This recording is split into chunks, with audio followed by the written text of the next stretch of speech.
Hello everyone. How are you? I am internationally tolerated YouTube phenom, the Shannon 681. Welcome. Hold on to Saturday Night Murder Mystery. Introducing Janie, who is our resident. Oh shit! Is So that sorry me? about that. Oh, sorry. I thought it was me. So, guys, that's okay.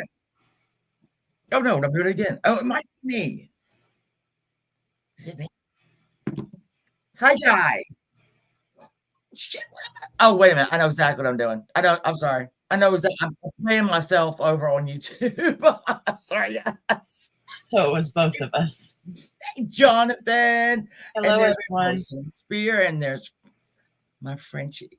Hello. And there's State of Disorder. This is a good one, y'all. I'm telling you right now. This is a good one. It is going. You're going. When we finish this, you will be just as confused as I still am. Hey, Peachy, and you're going to be confused. It's Janie's confused, kinda. Yeah. Janie's so smart though, but I can't wait to do this because again, last week, listen, I wasn't feeling it, and if I am not feeling it, I am not going to show any empathy. Hey, there's my friend Angelo. Um, I'm not going to show any empathy. Oh, thank you, save this word. I'm not gonna care. And if I don't care, you ain't gonna care. You know, hey crybaby. So yeah, I wasn't feeling it last week, but I'm feeling it today. Hey Halloween baby. I love seeing y'all pile in here for a Saturday night full of whatever the hell we got here. Whatever in the hell we got. I'll just say hi, everyone. I see everyone saying hello to me. Thank you so much. Hey, Evil Queen, there's Nancy Stevens. I have just had lunch with Nancy Stevens and Angelo Stevens and Andrew Stevens, and we've got the daughter, the daughter, the babe Victoria, the babies. Y'all just don't know. We had a really great day. Hey, Mountain Mama, you're still in Disney. Get your ass at home. Mountain Mama trying to go to Disney. The hell wrong with you? You know I got stuff going on here. What the hell? So Janie and I, and again, we don't talk about this stuff. Well, thank you, Peachy. I do clean up well sometimes. Yes, you look lovely Thank tonight. you. Thank you so much. I like to do different things with the hair. It's getting to that length where I can play with it and have it up, have it down, curl it around, whatever I want. I might just do I just might have a mohawk next time. Y'all don't know. But so Jane and I, when we do these things, we've done two of them together. Hey T Bird. We don't discuss it a lot. No, we did discuss Sid and Well, Nancy, but yeah, that was more of a book yeah, discussion than it was a case yeah, discussion. yeah. So like hey Cassandra, uh you know this look, I've got papers everywhere for this. I've got papers everywhere. I've got questions, I've got notes, I got so many questions, so many questions. This is a sad case. I was just telling Jamie, it's sad. I don't know what happened here, and quite frankly, the Royal Canadian Mounted Police don't give a shit what happened here. They didn't even, they did not even investigate this woman's death. They just didn't. They said, she killed herself. It's suicide. We have people that, you know, at one point said that there's no way she could have hog tied herself. And then the same guy at the inquest after her death said, oh, yeah, she could have done it in 3 minutes. My thing is this: we didn't have Amazon, we didn't have Google. How do you, hey, preset, how do you learn to hog tie yourself, hands and ankles behind your back? There's also information. All right, let me just tell you this: Canada, Aaron, Canada does not. I could not get an autopsy report. There's my mitten mom. I love you so much. I could not find an autopsy report. I couldn't find, You know, the little figures that they do, where they put all the different like injuries. They not doing that. Not in 1889 in Canada. No, ain't happening. So we have to depend on the inquest. And quite frankly, the inquest was supposed to be like 2 or 3 weeks long. It ended up being 40 days long with over 80 witnesses. Cheyenne. And the coroner's inquest, they ruled this as unknown, just unknown. Whereas the Royal Canadian Mounted Huns just said it was suicide. There's even, y'all know we love to talk about lividity. I love to talk about some lividity. There was and I'm just gonna get y'all like kind of chum the water right now. Cindy James hired a private detective, hey Teresa, and he claims that he saw the body after it was found. Now, I mean, again, this is the 1980s in Canada, and I can only depend on, what, again, the amount. There were over 100 claims by her. And this goes from calls to letters to out and out kidnappings. She would always be found with a black stocking around her neck. There were usually needle marks, but when the doctors would go do a panel, there were no drugs in her system, but she would be unconscious. Some of the physical things that happened to her were awful, but again, unsubstantiated. She would go to the doctor, they would find nothing. She would claim she was bludgeoned over the head. Nothing. There was nothing there. It's sad. It's really sad. It's sad. As I told Janie before, it doesn't really, at this point, she was 44. She was buried 2 days after her 45th birthday.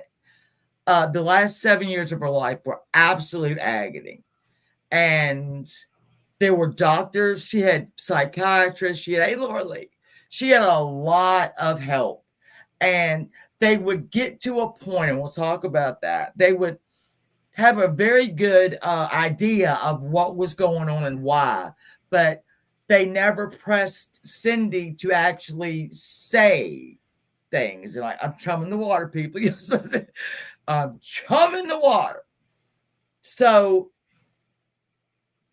I also told Jenny I was going to gloss over some of these claims because there are just so many of them. Like I said, anywhere from phone calls to letters to dead animals to fires to kidnappings to sightings of a man outside. Yes. Yeah, they actually we have men that people that saw a man. I'm exhausted. I have a lot going on back here in the back, but my friend Andrew Stevens knows I love flamingos. So, hey, Casey Lips. So y'all can't see it, bro. Let me turn these off real quick. Hold on. Let me turn. Oh, come on. It's not showing up yet back there, but it's like neon. I also got a new lamp today. All right, so I went to Charlottesville, right? That's where we met for lunch. And y'all know I'm a Goodwill girl. There is nothing that I buy that I pay full price for. It's not going to happen. So we're in the Goodwill in Charlottesville. I'm going to show you my new lamp. All right. Hey, Courtney, y'all ready for this new lamp? Are you ready for this new lamp? I don't think you are ready. And if they'd have had two, I'd have been dancing out of that place, but I got one and that's cool. So, all right, let me turn this over. Let me grab this.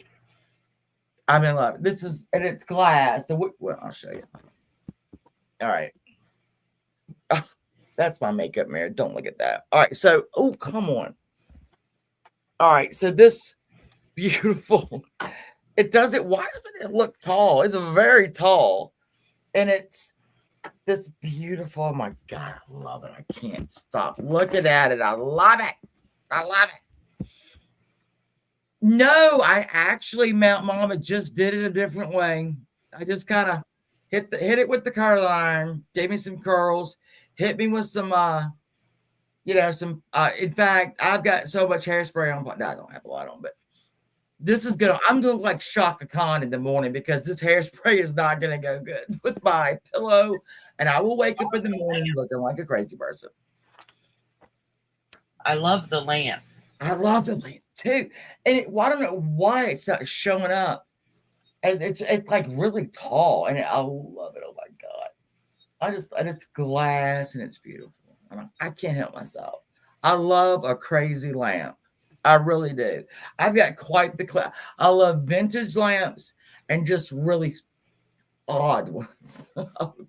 Weird lamps. I can't get enough of them. So, how y'all play peg? Yeah, lady peg. I'm telling y'all, we got a good one. I had a good day. And little Miss delightful waitress from the Wood Grill, if you are in here, thank you. Thank you for coming. Angela told her all about it, so she's I hope she's in there. She was a very nice lady. So I just want to real quick say hi to everyone who said hello to me when they came in again.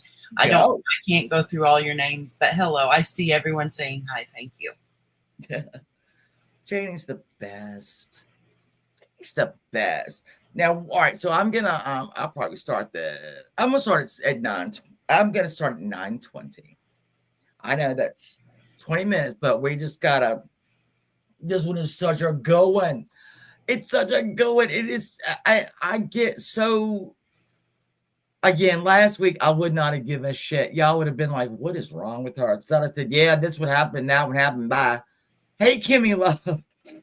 But sometimes I just have to take a day off if I'm not feeling it, because I don't. Yeah, I want to. That's why these things are so. It's 20 years or more. Nobody's talking about this woman anymore. Nobody's talking about her. So again, we know we'll have, like, tonight is Saturday night murder mystery because we got a murder. Well, we don't know if it's a murder or not, though, do we? Well, there's a death. And then we just have like regular mysteries. Like have you ever heard of Edgar Casey? Yes. Janie? Yes. I have been doing a hard dive into him. And he was quite he was a clairvoyant. He got a lot. I mean, he was no Nostradamus, don't get me wrong. He wasn't, but a lot of things, a couple of things have come true. But he had opinions on the pyramids and Jesus. I mean, like Atlantis. He came up. Well, he didn't come up with Atlantis. Actually, Plato did back in the Greeks. But anyway, Edgar Casey believed that Atlantis was real, and so this guy, he died in 1945. But when he began talking about it, it started like a whole big thing on Atlantis. There's the Bimini Road that I'm gonna probably show y'all that. Scientists say it's a natural occurrence, but basically it is perfectly square stones on the bottom of the ocean. You tell me how the earth did that and I will believe you, but I don't think I'm going to believe you. So I've got him. I thought about combining him and Nostradamus, but I am not ready for Nostradamus. I can't do those things, stanzas and whatnots, and because he was good though, he was good. But didn't he get he called Hitler Hister? He was like one letter off.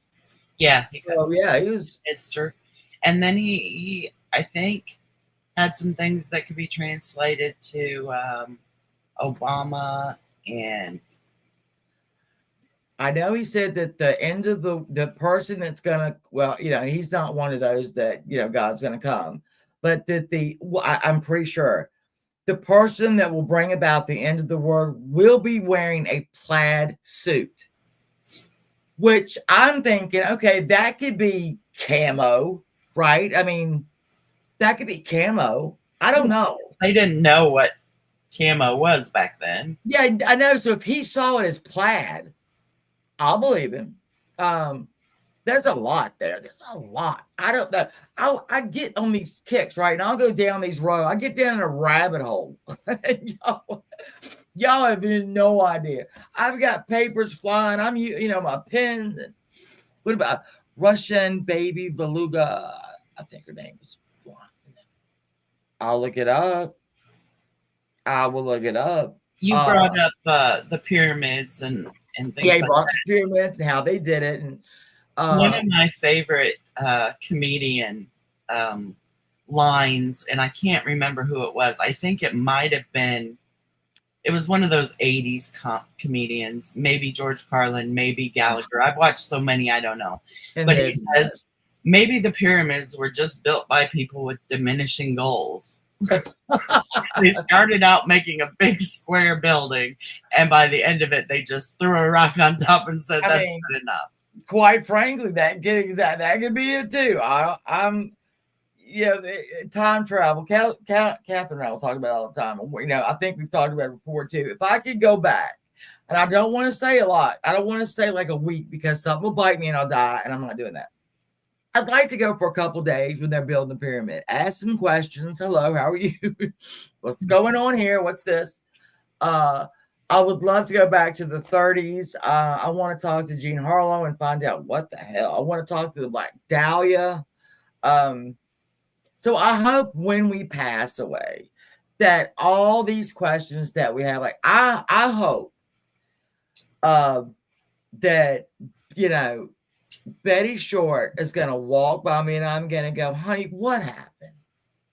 Tell me what happened. What happened to you, girl?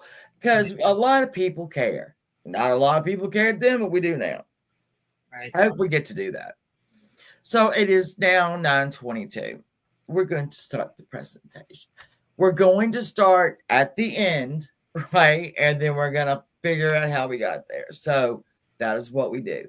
So what I'm going to Andrew Hondo. I love you, Hondo. Okay. This is Cindy James. God love her. So a municipal worker in Canada, in British Columbia, Richmond, British Columbia. They were going to pave a very busy road, and there was a abandoned house there. And here we have Cindy James. As she was found, you will see that she is hog-tied, ankles and wrists. We have her coat laying here. She had been missing at this point for 2 weeks. And this is in June, so this isn't like a Canadian January. No, this was in June. So her face was black and blue. She had cuts, bruises. Hey, Carrie Love. She's pretty effed up, pretty much. She also, they saw an injection mark on the crook of her arm. They took her back. They did the autopsy. Cindy James had 10 times the lethal amount of morphine in her system. She also had 2 other drugs, about 20 tablets of flazavan. I've never heard of that. She also had some diazepam in her system that she had taken. However, they were in her stomach. Okay. There was no syringe found anywhere near her body. The house, and I don't think I have the house, but I don't think I have it. I'm going to show you the house. So everybody close your eyes. Again, there's not a lot of photos. This was 1989, or the 80s. This is the house. She was found at this house right here. A busy intersection, a very busy road. Teenagers went to this house all the time and hung out. Nobody saw her body. There was a man, a squatter basically, in a van that was on this property as well. He didn't see her. On the fuel, the oil tank of the house was spray painted. A bitch died here. And some say that from that spray painted, some bitch died here, that there was also a line of spray paint that went to her body and around it. I haven't been able to, somebody, said that. I couldn't find it. I could find where some bitch died here was put on that thing. So now when she was found, the police, the pathologist estimated she'd been there a week, but she had been missing 2 weeks. So, well, you were 9. I wasn't born yet. And Andrew Hondo, I wasn't born in 1989, but soon after. I'm just kidding about that. So let's go back. Let's get back to Cindy James. She was a beautiful woman. A beautiful, beautiful woman. Let me get her bio here. So she was born in 1944. She was one of 6 siblings. She had an above average IQ. This was not a dumb woman. She decided she wanted to be a nurse. She went to nursing school. She graduated in 1966. She was about 22. All right. She met a psychiatrist named Roy Makepeace. He was from South Africa, a psychiatrist. He was 18 years older than her. And so her family had some misgivings about this marriage because the age difference was so big. Her father even said she was like naive, probably. Who knows? I don't know, but she might have been. So let's go. We'll look through her nursing. I mean, a beautiful girl. Just a beautiful girl. She worked in pediatrics for the first little part of her career. Her husband actually worked in the same hospital. Then she moved on to I can't ever say this. Blenheim House. I know, a lot of words. That was basically children who had problems, behavioral problems. A lot of the children were wards of the state. She worked there for a very, like 16 years. I mean, all of her coworkers said she was competent. She was lovely, really cared about the children, and was just a good, Now, after 16 years of marriage, here's the husband, quite a bit older. I mean, he was like 38 when they got married. So, I mean, it's a big one. But look at her. She's happy. He's happy. She's absolutely beautiful. There's a picture. There he is. He's a weirdo, kind of, but we'll talk about him in a minute. He was, anyway. And again, these are these little photos that exist. You're going to see a real big difference when we start getting into her around 1982. She and her husband split up. She left her husband. They'd been together 16 years. I don't know what happened. I can imagine, though, and you tell me, Janie, you have a nurse, okay? She is very smart. She was very qualified, above average IQ.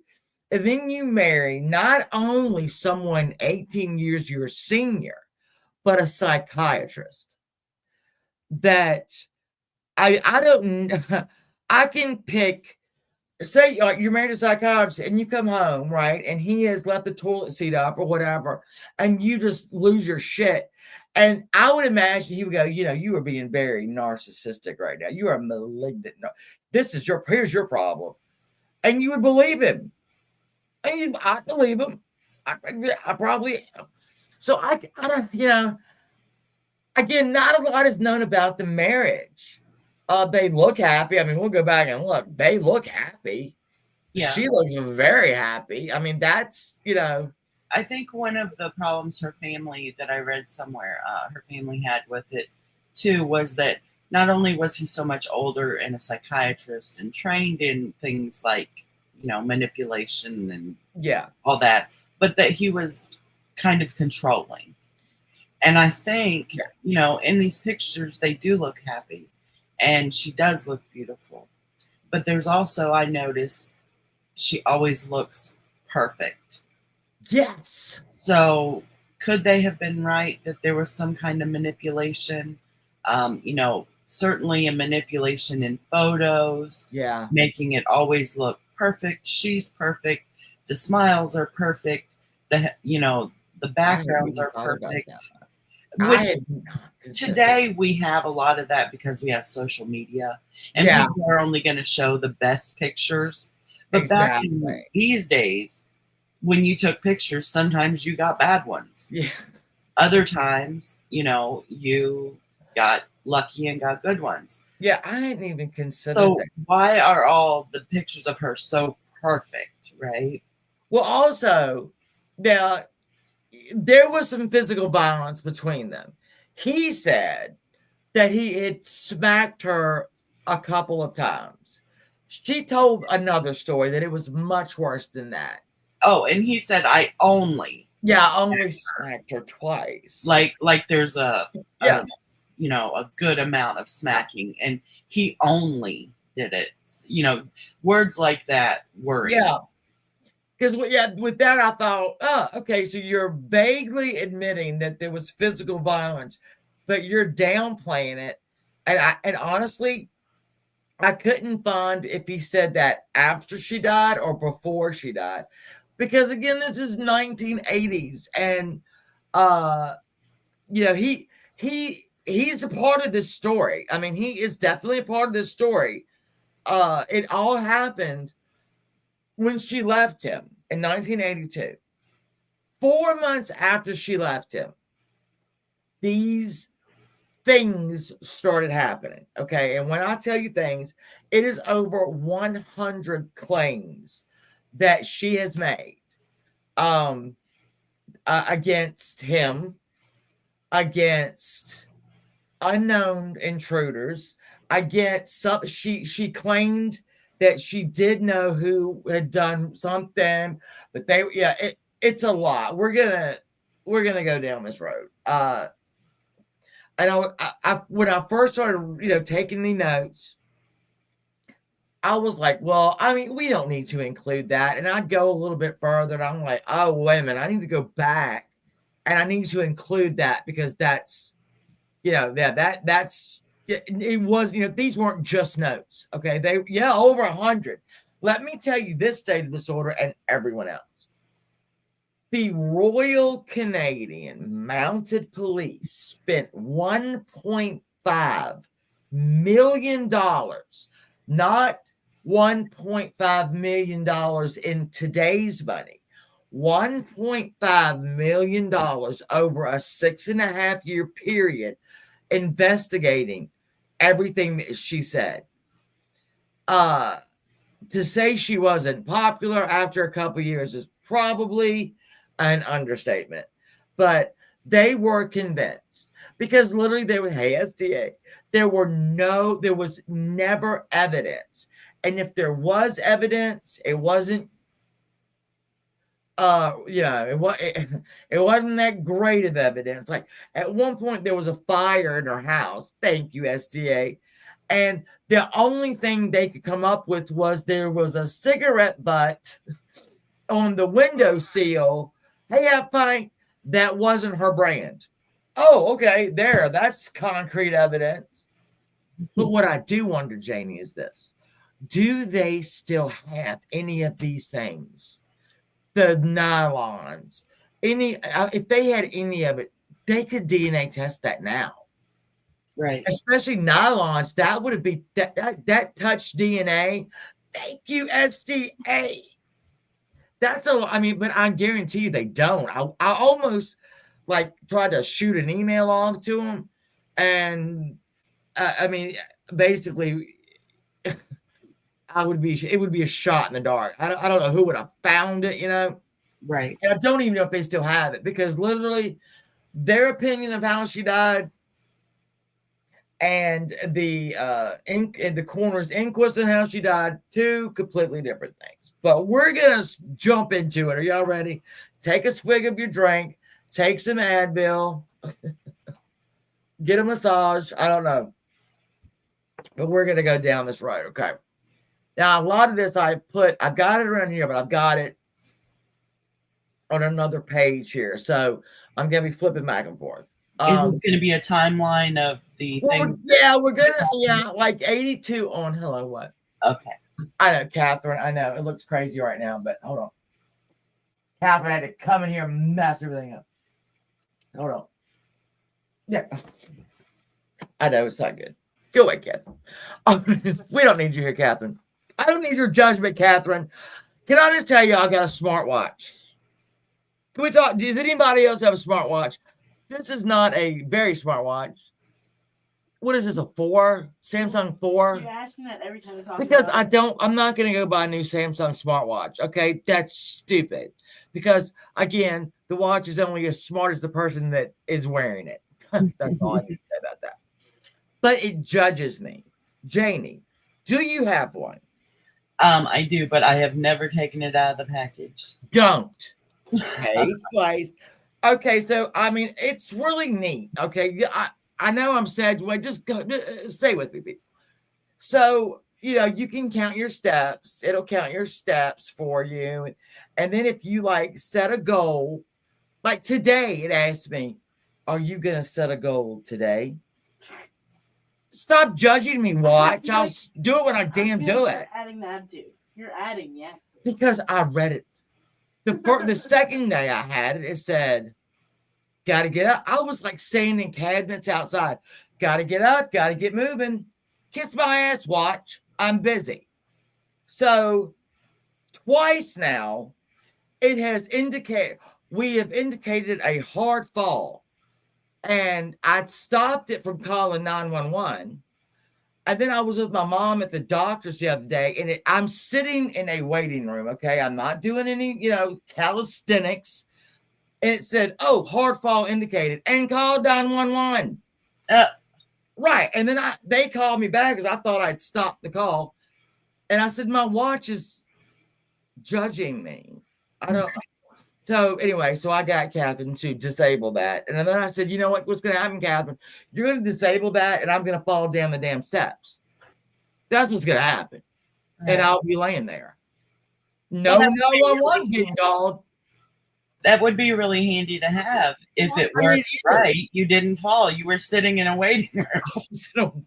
You can still call 911. So honestly, my mom's got Parkinson's and neuropathy. And I think this might be a good watch for her to have. But she can't. And we'll talk about that. We're good. All right, anyway. Yes.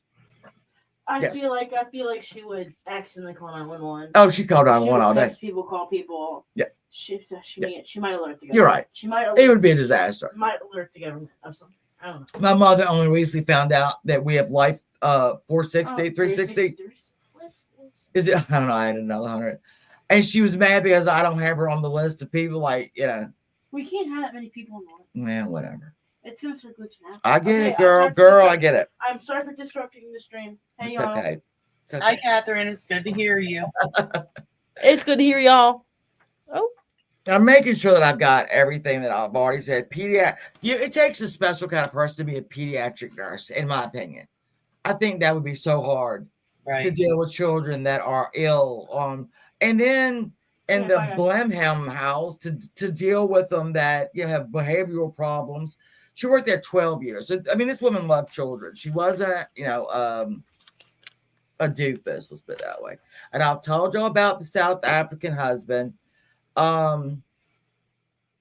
They split up, and that's where we're just gonna jump right. Let me put her. That's her private detective. So in 1982, 4 months after she left her husband, she began in late December of 82 She told friends that she felt like someone was breaking into her house or looking through her windows. She had a very strong feeling about that. She lived in an apartment too at this time, not in an actual house. So things started to happen. She started getting some obscene phone calls. So it was either, hey, rumor, it was either heavy breathing or, some, sexually explicit or nothing at all. It was like, a whole smorgasbord there. The first call came in on October 7th, 1982. We're going to go from there all the way to June 1989. That's how long this lasted. Again, varying degrees of severity in this. So, got the first call on October 7th, 82. October 11th.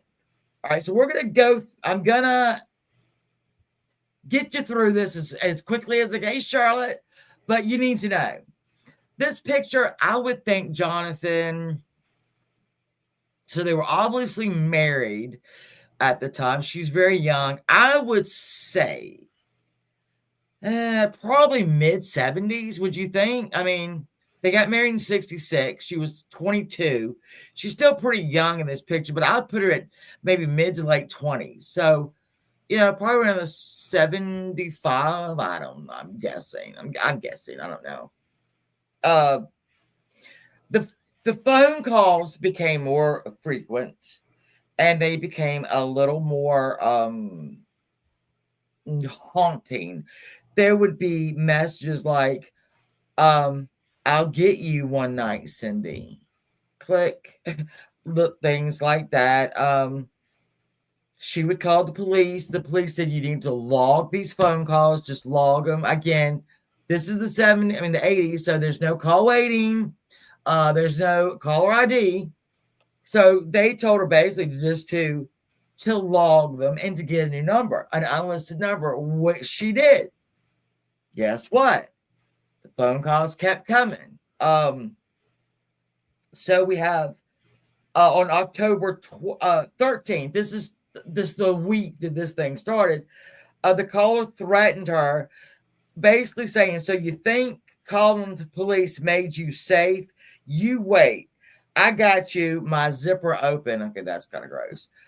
I'm going to take my throbbing, and that's when she hung the phone up. Like I said, this is gonna be a wild ride, people. You might need some Advil. October 14th, she reported that she heard someone lurking outside of her home. She awoke to find her porch lights smashed. These are all these fun. All right, she's calling the police every other day, if not every day. So you're going to see, that's where I stopped. $1.5 million is what they spent on this case at the time. Right now, it'd be almost $4 million, the equivalent of $4 million. So $1.4 million is a lot of money. And you're going to figure it out here because it's a lot. So we have the 14th, she reported that the light had been smashed. The 15th, October 15th, someone had thrown a rock through her window and entered her home, though nothing was disturbed. Now, she met at the time a constable named Patrick McBride. He had just left his wife, and he would respond to a lot of Cindy's phone calls. Okay, so in 82, STA, it all started in late 1982. So the more that Mr. Patrick McBride went to her house, STA had happened from 1982 to 1989. So we're getting into this is the first week of it. This is the first week. Her and Mr. McBride became romantically involved. So he moved into her house with her, okay? Okay. Now, so Cindy believed that her husband, Mr. Makepeace, was the one doing it, okay? So when Mr. McBride moved into her home, he actually got a phone call. I think he got a phone. Let me look. Hold on, I got it all written down. It is so much y'all cannot understand. So he, Mr. McBride, the constable, some shit was going on out there. Sydney was going, I know it's my husband. It's got to be my husband. It's got to be my husband. And Mr. McBride caught Roy Makepeace in an alley behind her house. And he was like, what are you doing? And Roy said, I'm trying to figure out who's doing this to Cindy. You know, I'm trying to figure it out. And the cop was like, hit it, you know, bye. So, but Sydney was really convinced at this point that it was her husband. But then she started making these conflicting stories. And we're going to run up on a lot of it. Janie, if you need me to stop to make a point, say shut up and make your point. Because I hadn't even thought about the photographs. You're right. They are perfect. They are perfect. This one right here is the one I love. Yeah. Because I think that's her sister. There. Yeah, that her hair is perfect. Her smile is perfect. This has got to be her sister, one of her sisters, because that is, look at that look on her face. She loves this girl. And look, she's so thin and she's perfect. She's got the perfect outfit. There's that one little necklace. I mean, women notice these things. Men probably don't.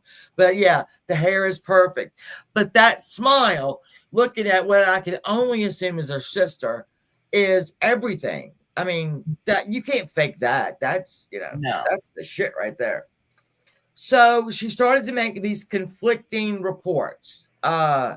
And statements that she thought it was him, and then she didn't think it was him. And then October 20th, there were two people that lived under her, you know, in the bottom of the lower apartment. And they would hear, she would go to work and they would hear somebody up there. And they even got a look at the guy, but there was always pretty nondescript. You know, it wasn't like, it wasn't a lot, you know, dark-haired nose. He had a nose, he had dark hair, and so it was never anything descriptive. Even Mr. McBride, the cop, saw somebody standing outside in front of the apartment. And by the time he got out there, that guy took off. So, yeah, the perfect. But the neighbor did say this. The neighbor did say when they saw the person standing outside of the apartments, it wasn't Roy Makepeace. So we know that person was not Roy Makepeace. That don't mean it, you know. Telling y'all people, hang on. This is gonna get real stupid real quick. Put this over here. Hold on. I've got so many papers here. I'll put it over here. Again, they began to date. He moved in. He moved in on Halloween. So I had that wrong. He moved in Halloween, October 31st, 1982. And that's when he caught Makepeace out by the, you know, alley going, get the hell out of here. So then we have mid-November. Nothing kind of happens for a little while. And Mr. McBride, Constable McBride, receives a mysterious phone call at the home while Cindy is there. You're saying, Shannon, what does that mean? You're going to find out. He got a phone call, and now I answered a phone call. That was one of the heavy breathings or saying nothing. And Cindy was in the home. So she didn't do it. Okay. She didn't do that. He suspected that the call came from an airplane terminal because he could hear a woman in the background, like over a PA. And they never, ever traced the call. None of the calls over 6.5 years were ever long enough to trace, but they would be able to pinpoint the number, like it came from Richmond or it came from Vancouver or, you know, in this area. So Vancouver, Richmond, that's where they would come from. And basically that's where she lived. Duh. All right. So later in November, she found a note pinned to her windshield, which featured a photograph of a corpse laying under a sheet. November 28th, McBride discovered the phone lines coming into the apartment were cut in 5 different places. So this shit is ramping up. Okay, this guy's getting serious. The things are getting serious. Let's put it that way. So the thing that would upset Mr. McBride was that Cindy would remain very cordial to Roy Makepeace, inviting him over, involving him in what was going on. And if you will remember earlier, she told him that it was her husband. So McBride really couldn't kind of figure out what was going on there. But in that, they dated for about a year or two. Her and the cop dated about a year. Hold on, where did I put them over here? Now we're going to get to 1983 to 1984. Hang on to your hats, okay? This is what kicked it up. So, January 27th, she had a friend that she worked with, Agnes Woodcock. Don't laugh, anybody. But Agnes came by Cindy's house. At this point, she had moved from the apartment into a house. In 1 year, she moved 4 times in 1 year at one point. She changed the color of her car. But anyway, all right. So Agnes came over and Cindy was in the garage. And she was unconscious and she I don't know, this is not funny, but it's so odd. So she was unconscious in the garage. And when Agnes got her up, she said that one man grabbed her when she was walking from the apartment or the house to the garage. And that when he got her into the garage, there was another man there. And that they bludgeoned her in the head with a blunt object. They injected her with something. She did have marks. And this is the weirdest thing, and it's one of the first ones. She claimed that they put a knife in her vagina and told her basically, if you tell anybody about this, we're going to kill your sister, Melanie. What you think? This might be Melanie right here for all we know. So this is a lie. She claimed she was injected with something. She claimed she was bludgeoned over the head with the blood object. And she claimed that a knife was put into her vagina. She was checked out extensively by the police and by her co-workers, basically. I mean, doctors, and there was no bludgeoning. There was no injury to the head. There was no drugs in her system. They did a full panel. There was no evidence of anything being in there that should not have been there that would have injured her. My thing was with these, if they have told you, if you call the authorities, we're going to kill your sister. And she goes to the hospital and the authorities are called. So was that a valid, see, this is when I start questioning the victim, and I don't like to do that. I hate to do that, but there's a lot of questions here. She wasn't bludgeoned. There was an incision, not an incision, injection mark. No drugs, no bludgeoning, no injuries, no sexual assault, nothing. Okay, so she actually moved to another house. And the doctor said there was no concrete evidence that any SA had happened, and the police were ambivalent. They didn't care. They didn't believe her anymore. We're only, a couple months into this, and they already don't believe her. They just really did, whatever. Okay, well, that, I can't even imagine that. So then she would get more calls. We got more calls coming in. Like I said, this is stepping up. Let me come up here really quick. I've got it all over here pretty good. So she relocated to West Vancouver on February 1st, 1983. Less than a week later, she received a threatening letter that said, "Run, rabbit, run. I'll show you how effing good I am. Soon, bang, bang, you're dead." Not something you want to come home and find, but she did. Then we have another rash of obscene phone calls that happened. She went to another house. By April of 1983, she had moved to another house. Okay. At this point, her husband wants her back. All right. He has tried everything that he can. He is lavishing her with gifts. He is doing it all.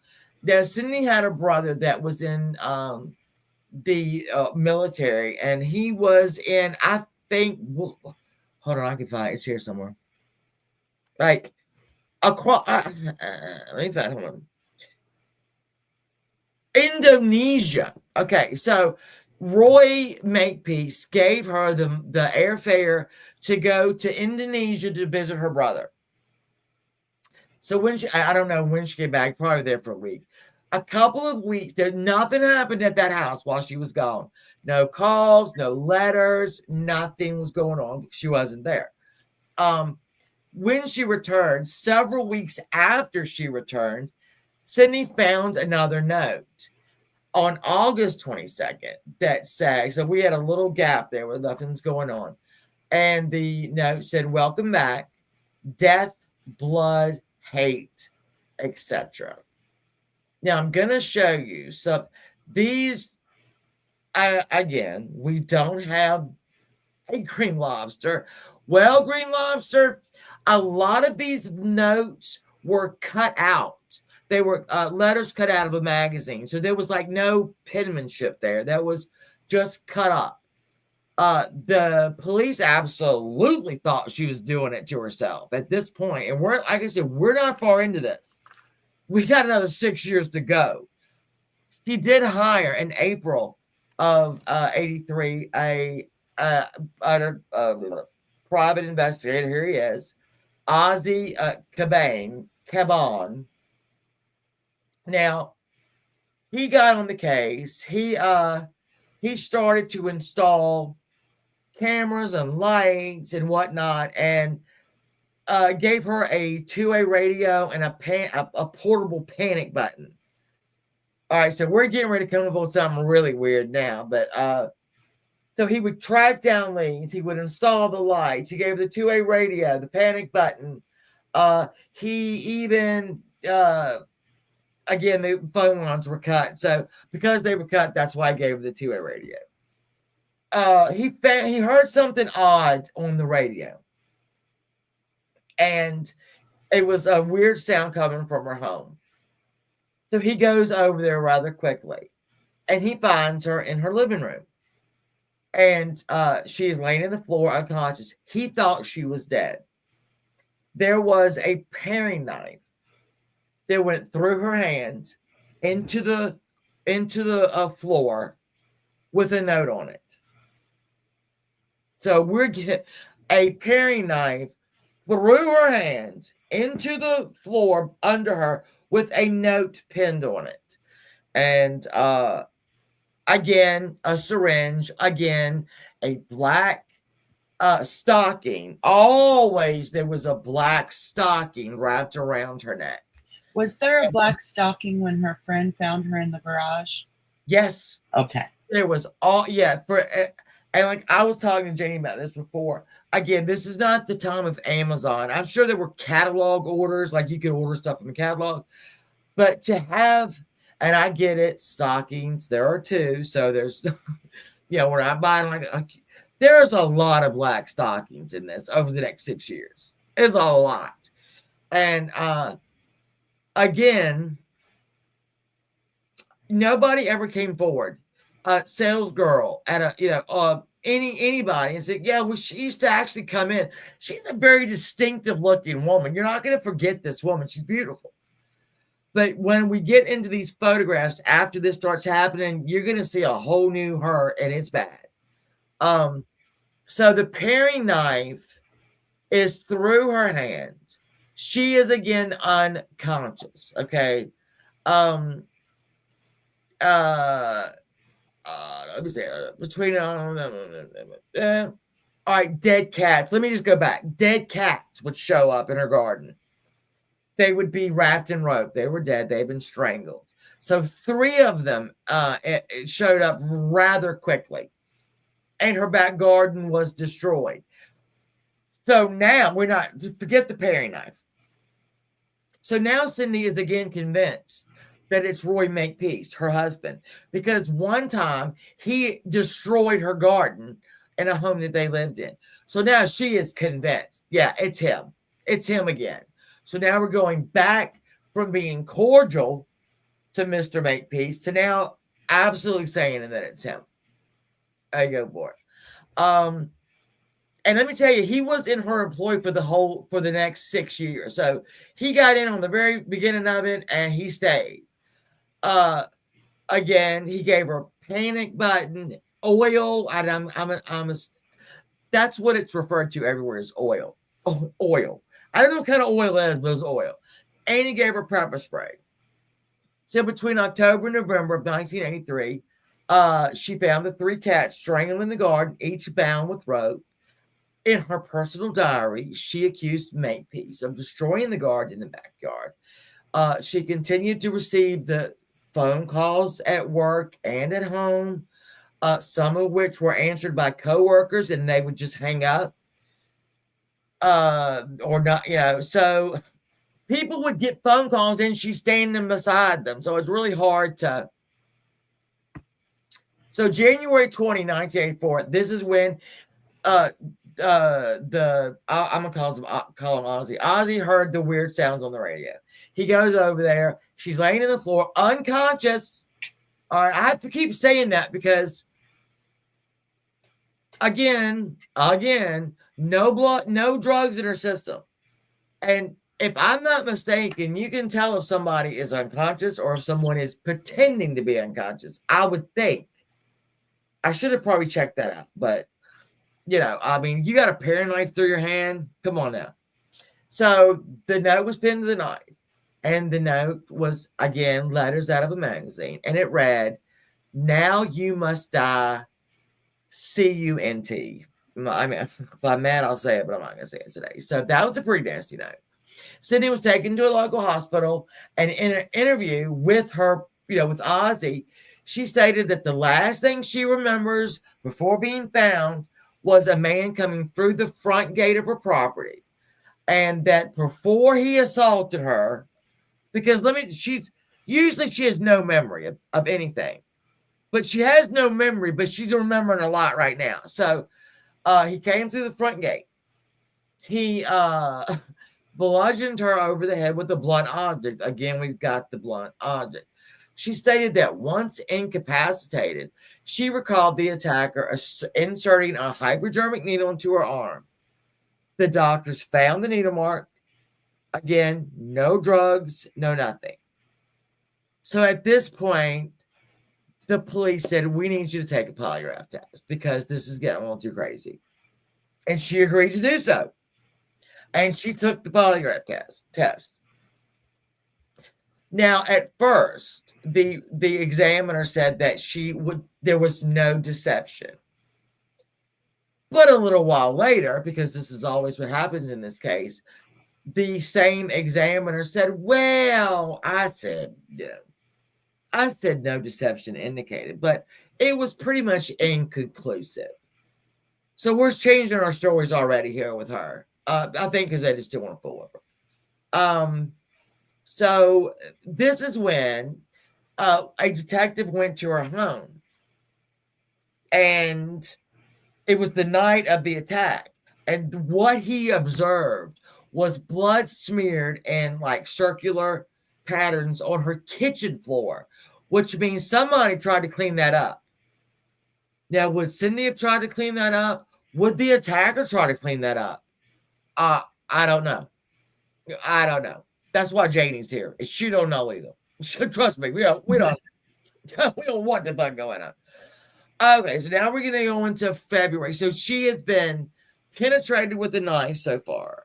bludgeoned over the head a few times, even though there's no injury. The black stocking around the neck, the injection marks, yet no blood. I mean, no drugs. Used as a human bulletin board. Yeah, I see. I'll leave a note. I mean, it just gets crazier and crazier. So in February 1984, the cops really started thinking, you know what, this might be the ex-husband. This could very well be the ex-husband. And her mother and father also thought it was him. So her father went to a donut shop and met with the husband and basically said, leave my daughter alone. Leave my daughter alone. And Roy Makepeace says, let me tell you what's happening here, buddy. This is all the mafia. This is the mafia. The mafia is doing this. And it's because she works at the Blenheim house. And that most of the kids there are wards of the court. And that the and some of the kids belong to gangsters, and she's treating them, and this is what's happened. It is absolutely the mafia.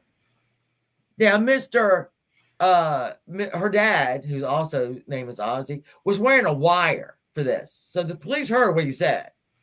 And when Mr. Makepeace got home, he sent a 6-page letter to her father spelling out exactly why the mafia was involved and that her father should pressure the police to investigate this. So the psychiatrist thinks that it's the mafia. Okay. And then he is moved to write a 6-page letter outlining why he thinks so. I would love to get my hands on that. Again, he wanted her father to go to the police and press it. You're like, I wasn't done. So now we're getting into the summer of 1984. Let me just stop and say this. I looked at newspaper accounts of this. There were quite a few, mainly after this happened. I have read a lot about it. Again, most of it after it happened. Some and all right, so I mean, look, Wikipedia, we all know I check Wikipedia first. And if you go to any of these, because there's 100, stories about this, people, it's the same information that is in Wikipedia. It is the exact same. There is no other record of these things happening. We're not looking at police reports because they weren't made. We weren't looking at and there's a couple of books on this subject, and I'm sure they're fascinating. And one day I might read one, but these and some people have the events in different stages. So everything happened. Some people just have it happening before, have it happening after. But let me tell you, anywhere you go and look on YouTube or anywhere else for this story that somebody's done, they're reading Wikipedia to you, okay? And I'm just copying Wikipedia because this is the only log, basically, of what happened.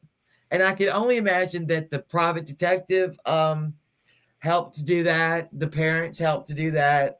Probably Roy Makepeace, did it. And the other things. This girl was not taken serious. Okay, she wasn't. So now we're over the summer of 1984. More harassment. It grew in intensity, right? So we were starting to get phone calls. We were starting to all this. On June 18th, she phoned her Otto, the private detective, and she was in a complete panic. He ran over to her home. He found her cowering in her garden, claiming that someone was in the home. So he goes into the home. Then he's got a beloved dog named Heidi. And he finds Heidi in the basement. She had been physically attacked. She had rope around her, the same rope that the cats had been wrapped up in. And Otto said, I know this woman. This woman would not have done that to her dog. I know that she didn't do this to her dog. Now, I'm going to introduce a theory at this point, because there were never any witnesses to what actually happened. Never. There is a distinct possibility that at some point, Cindy, through things that we'll talk about later, could have developed a split personality. It could very well have happened. It's probably one of the best, in my opinion, it's probably one of the best theories there are, because no one ever witnessed any of this. And things that were done, like to the dog, said this would not have happened. She wouldn't have done this to her dog. Never. But would this other personality have done it? And again, Jane and I were talking before this. If her personality is cutting out letters from a magazine, either at work or at home, it would be there somewhere if the police investigated it. I can't tell you what they did and what they didn't investigate, or how much time they spent on it. I mean, it's just so. Also, it would, to me, if she was suffering from this, the split personality, somebody would have seen her do something. Her. They would have seen her do it. No one ever saw anything. They, like Jenny said, there were a couple of, oh, honey's right. There were a couple of people that saw a guy on a corner and they would run. So we never got a true accounting of this. So right, how do you used back then too? It would have been MPD, which is multiple personality disorder. Right. Today it would be DID, dissociative identity disorder, and we'll get into that more later. But bringing that up, I just wanted to clear it up. So, well, too, there are several doctors saw Cindy during this time, and several doctors when we go to this inquest that never knew her, just read the stuff, had opinions on the different. I mean, she was, they had a lot of theories, and there's a lot of big words here, that they have diagnosed her with, but most of the doctors had never even met her. Some had, but so we have discovered the dog, we had the cats. Okay, so we're gonna start getting into the good stuff. And also, okay, so we found more dead cats after this. The one piece of evidence in this case with the dog is that a cigarette in the windowsill of her basement window was discovered, and it wasn't the brand that she was known to smoke. That's what kind of evidence we have, people. You have this dog. She's cowering. Someone is coming to her house. Someone has beat the dog. There are other reports that the dog was hung, but not dead. I don't know. I mean, I should have probably triggered one in that, but I don't know. I saw that listed one place, and I didn't see it anywhere else. So, I mean, I just said it, but I'm not stating it as fact. So, what we got here? Okay, so July 1st, Cindy calls Otto, the private eye, and says two men had arrived at her front door posing as policemen, and that when she radioed him, they ran. So we have another sighting. Nobody else saw them. There were more obscene phone calls, and basically saying, "You're dead, bitch. It's gonna feel good." A co-worker received calls too at work that said, "Get rid of the big pig." She's not a pig. We've seen her. Okay, she's not a pig. Let me move through here. See some of these. That's Otto right there. Yeah, y'all. This is one of the homes that she bought. If you people think, wait a minute, I saw this before. Unsolved Mysteries back in the 80s. Oh yeah, they covered it. So this, yeah, people know, but this is one of her homes. She moved a lot. Here are some of the notes. You can't see them well. It's, I mean, this is all we got. I mean, this, we don't have one good picture of any of them. We just have this. We just have a collage, if you will, of them. And here she's starting to show some age. She's been through a lot. This is not the same woman that we saw literally a year and a half ago. Okay. This is not the same woman. It's starting to show her, even though she's got a beautiful smile on her face. Look at her whole demeanor in this photograph. She's not the loving. She doesn't have the perfect anything. Look at her face. Look at the way she's sitting. Her arms, closed off in front of her. Her legs tight, together. She's not relaxed at all. She's not smiling. The hair isn't quite as beautiful. There seems like a lot going on that sofa. So, yeah, we're getting into it now. She's starting to feel it. She's definitely starting to feel it. Here's another photograph of her with a black guy. So let's go back because we have to get this right. We have to get this right. We had the window. We had the dead cat was found in the stairwell of her home. So another dead cat wrapped in rope was found in the stairwell of her home. Then we had the two guys. All right, so we're going to get down here. We're going to go to July 9th, 1984. We are way, way, way away from her death. Like I said, I told y'all, buckle down your wigs, take some Advil, get some fluids. We're going to be here in a minute. July 9th, 1984, Sydney's mother spent the night at her house. This is going to be typical. You're going to hear this a lot. In the middle of the night, her mother awoke to Cindy's, the dog was barking, and Cindy is in a manic, just checking doors, checking locks, checking locks, doors, windows, because she had heard something on the main floor of the house.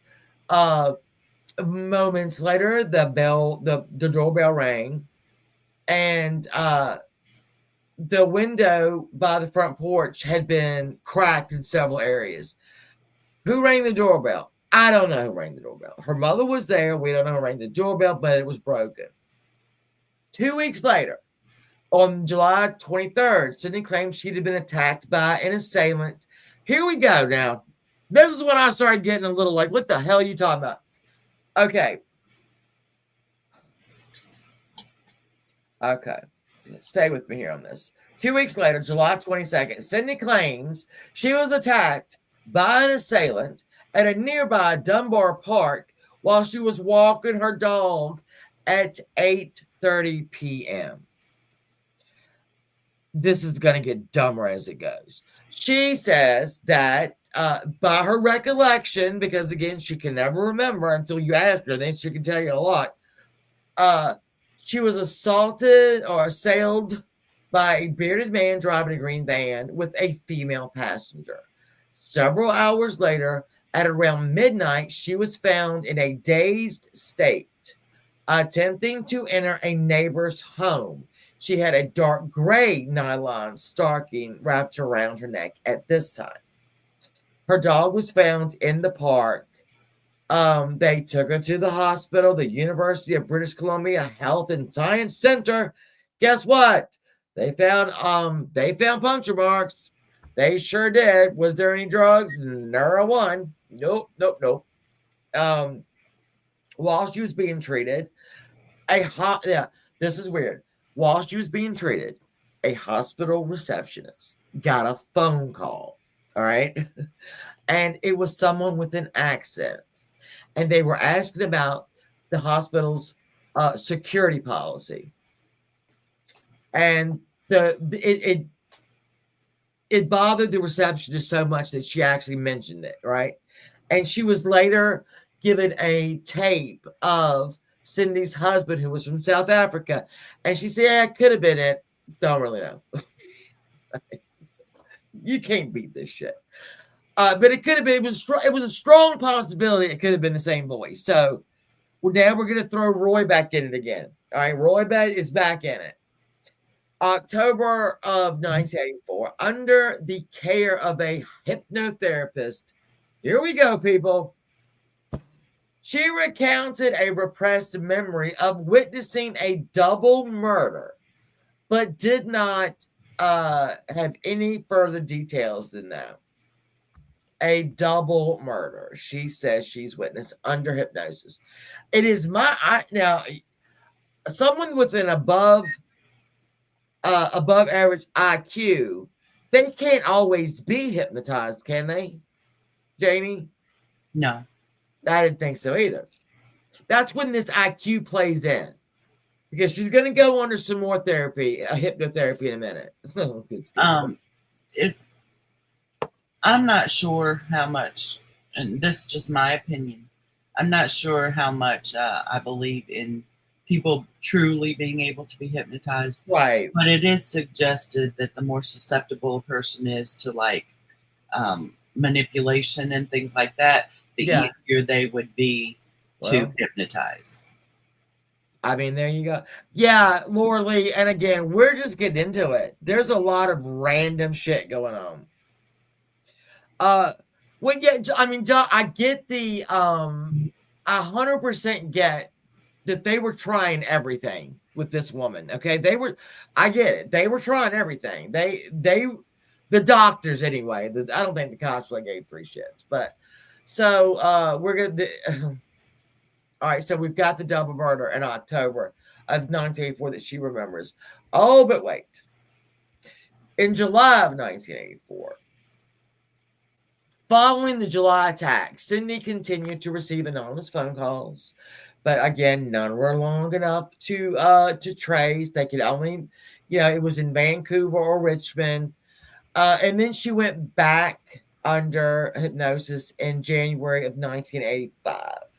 Now, when she did this, we've got a lot more details now. She claims that she witnessed her ex-husband, so Roy's back. She witnessed her ex-husband murder a man and a woman and then dismember them. And this happened she says happened in July of 1981. So she's in 1985 talking about the double murder and dismemberment that her husband did in July of 1981. So according to Cindy, her husband took one of the severed limbs, took the blood from it, and wiped it across her face after the dismemberment. Now, if y'all know anything about hunting, and sometimes this is a tradition, fox hunting or any kind of hunting, when you get your first kill, you wipe the blood on your face. That's kind of like I don't know. It's a thing. But he supposedly took the victim's limbs, got the blood, and wiped them across her face. On this trip, however, was Cindy's sister Melanie. And her sister Melanie said, they were in a vacation house. This did not happen. We were all on vacation out by the water. This never happened. No. In fact, quote, she had no recollection of anything sinister occurring. I like her a lot. The police also looked at the records of the area. Nobody was missing. No body parts washed up. There were no murders. So Cindy pulled this out of somewhere. I don't know where, if she was even actually hypnotized. But I don't want people to get like a bad, like she's crazy. I mean, there's a reason she's doing this. All right. We don't know what it is. I don't know what it is. People still don't know why. So, again, Roy is back in the picture. Dr. Makepeace is back in. In late June 1985, Sydney was involuntarily committed to a psychiatric unit in Vancouver after an attempted suicide. Actually, two of them on prescription drugs. So she later said, "Well, I didn't really mean to. I wasn't trying to kill myself." And the doctor said, "Well, you just got to stay here for a little while." So on July 2nd, and she was in there for a good long time. They wanted her to call the husband, right? She agreed to call her husband to talk about this murder. And so she calls him, and during the conversation, she accused him of being the part of the problem and confronted him about the memory of the dismemberment. He called her insane and said that she was basically, quote, an enormous revenge fantasy. Yeah, I'd probably believe that. Following the phone call, the Royal Canadian Mounted Police, they started putting people outside of Sydney's house all day and all night. Guess what didn't happen? Nothing happened while they were there. Nothing happened while they were there. So that happens for a good long time.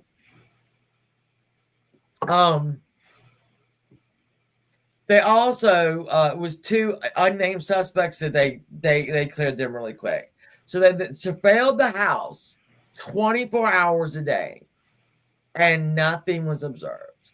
Another further, she had more claims again of the dismemberment. She committed by Makepeace, and again, nobody was missing. No body parts walked up.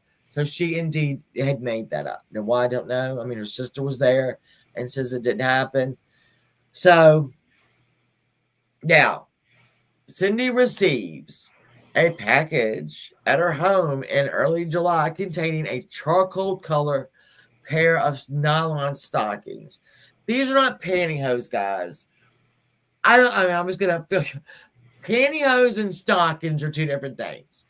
Pantyhose, up to your waist. Stockings come to your thigh, basically. I mean, sometimes it's sexy and sometimes it is what it is. So she got some charcoal colored socks. Where usually they've always been black, but I don't know what happened there. And the note that said, "Blood flowing freely." That's pretty. 3 words: blood flowing freely. Several weeks later, on the 27th of July, she found a small cosmetic container on her front porch, which contained a putrefied raw meat from a small animal. Yeah.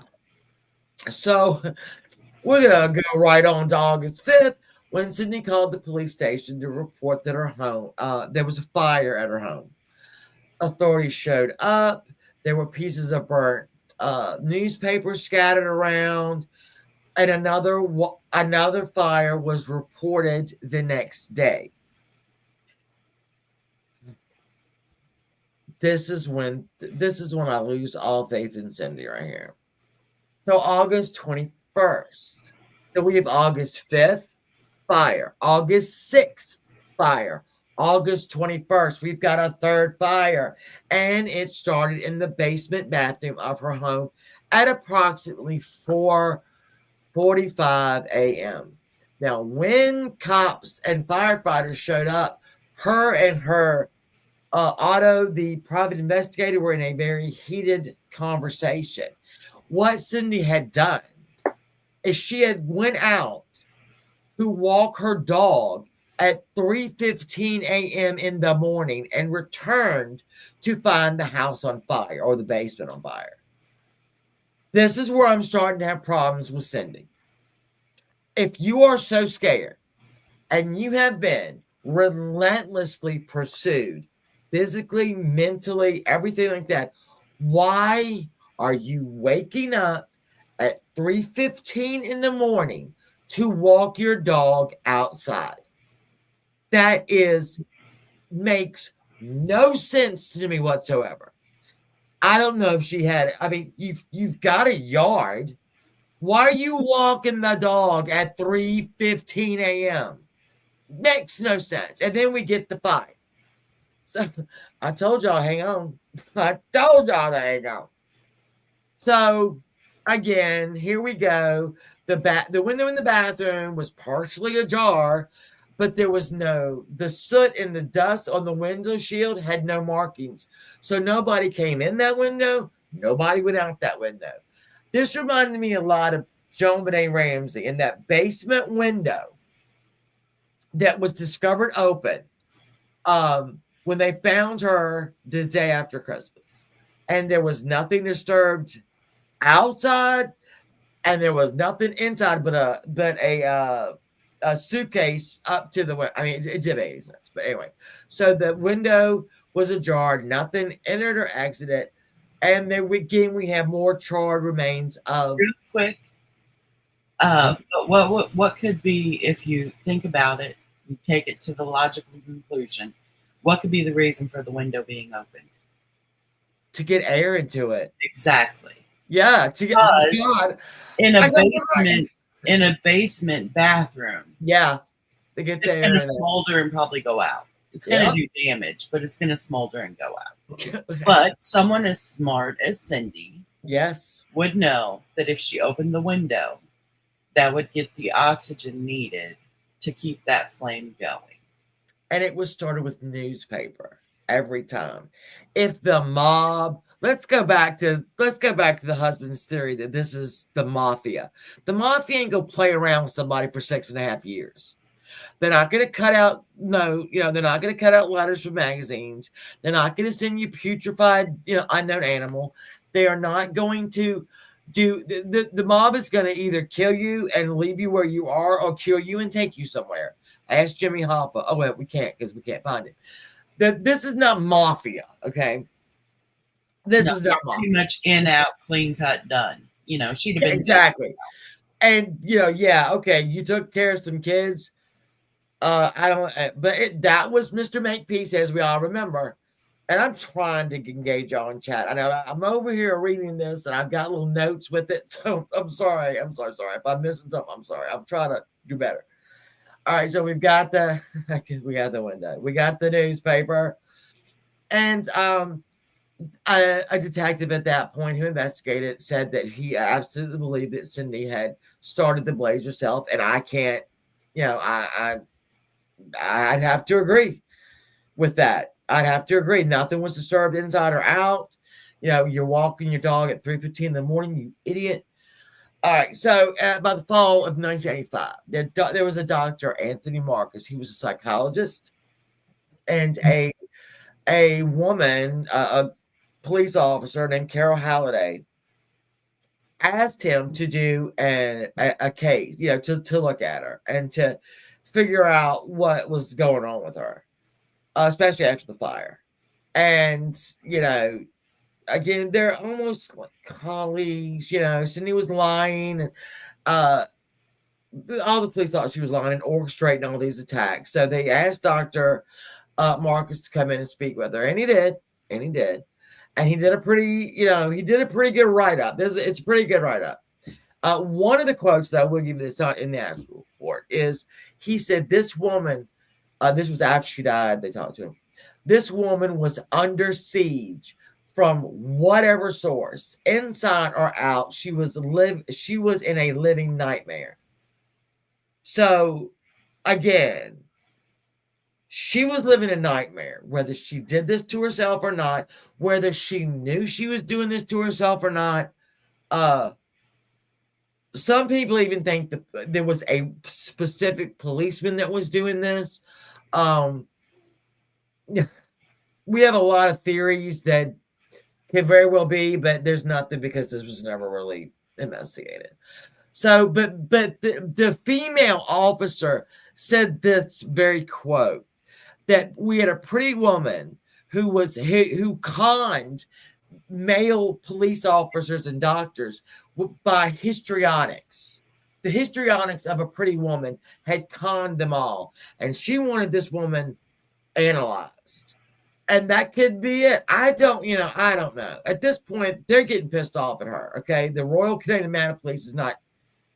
They're hemorrhaging money with this woman. Okay, So, based on his interviews and his analysis and his looked at the police records, he decided that she was suffering from dissociative identity disorder, which is what Janie just said, because Janie is smarter than any of us, stemming from a traumatic childhood incident, though he did not question Cindy about her early life in their interviews. When we get to the inquest, there's gonna be a lot of people that have similar theories, but never got her to talk about her early life. And some of the stuff, like her husband writes something for the inquest. Yeah, it's getting sicker by the minute. So December 1st, we're hitting December 1st. She goes to another new house. This is in Richmond, British Columbia. 10 days later, on the 11th, guess what? Approximately 6 a.m. You ain't gonna believe this. She was found by a motorist, semi-conscious, in a ditch, approximately about 3 miles from her house. She was near the University of British Columbia campus. She was wearing one man's work boot and a single glove, again stocking around her neck tightly. Due to the frigid temperature, she was suffering from hypothermia. They rushed her to the hospital, where she is said they said she possibly had been injected with some sort of tranquilizers. She did have bruising and cuts on her body. So we're now getting a little bit of physical evidence here. We now have injuries, okay, actual injuries. So there was the puncture mark. We have cuts and bruises and whatnot. When she was interviewed at the hospital, she claimed to have no memory of what happened. This is going to happen a lot. Or how she had gotten there, where she was found. That her last memory was going to have lunch on a work day. And after she stopped at a local pharmacy, she had I'm sorry, no, the police were like, she's lying again. They don't believe her, And here we go again. We're going to go now. We're in 1986, okay? So she formally changes her name. Her name was Cindy Makepeace. Right. She officially changed it to James.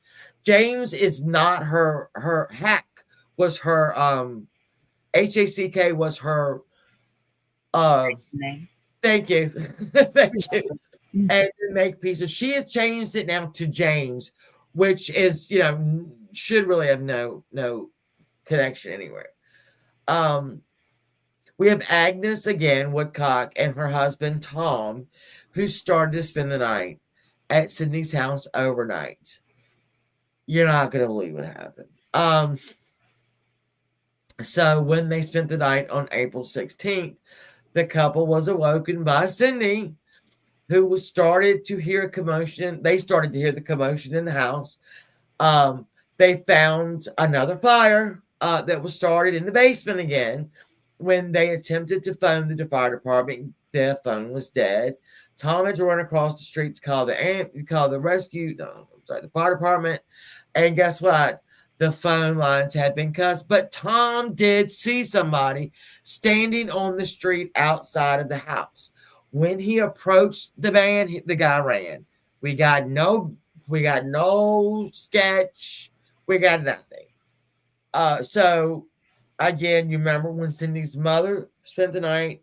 We had the same thing. They awoke to her being, manic and running around. So that happens again. Then she stayed with the Woodcocks for a couple of days. And this is when things started to get like, this is not good for her. She started to refuse to eat. She made comments like, life isn't worth living anymore. I don't want to do this anymore. And so there was a man named Alan, we'll just call him Alan. He was a psychiatrist who had treated her since January of 1983. So he'd been there a minute. We're in 1986 now. So he's been there a minute. Connolly was his last name. And he met with her and, started talking to her. And he did believe that she He believed that she was being harassed. He really believed her. And he did fear that she was suicidal. So he puts her into the psychiatric ward for 2 weeks, where she is observed. She is suffering from anorexia. She's not eating. She's depressed. They transfer her to another hospital. Okay. And there is a write-up done about it. I'm going to read it to you. I've got it right here. So this is the write-up after, I think it's 10 days, but I think it was more like weeks. So I'm going to read it to you here. This is a 41-year-old woman on initial assessment was very resistant. She would only answer in one-word responses. She refused to discuss a number of topics and would give no eye contact. On the second day, so this was another meeting, her mood was considerably elevated. She had completed some other tests and was willing to talk. She seemed apprehensive as how to the test would be used. All right, so she maintained good eye contact, except when discussing one of the terrorizing incidents, she would look down or cover her eyes completely and speak hauntingly, right? So, haltedly, sorry. She expressed upset and cried a great deal when relating these incidents. And we skip a little bit. Patient kept asking for her. The patient kept asking if her responses to the items indicated she was crazy. So she would answer their questions and then go, "Is that crazy? Am I crazy?" So she had a, and in fact, I probably have said that to my psychiatrist a couple of times. I'm not, Cindy, I'm with you on that one. I probably had done that myself. So, her IQ was well above average. Okay, Sydney was not stupid. She was well above average. The type of individual that can characterize as, I can't even say this word, nega something or another. I don't know what it is. And conforming. So we'll just say that she does that. I don't know what that word. I was looking up what that word is. Spell it. NEGATIVISTIC.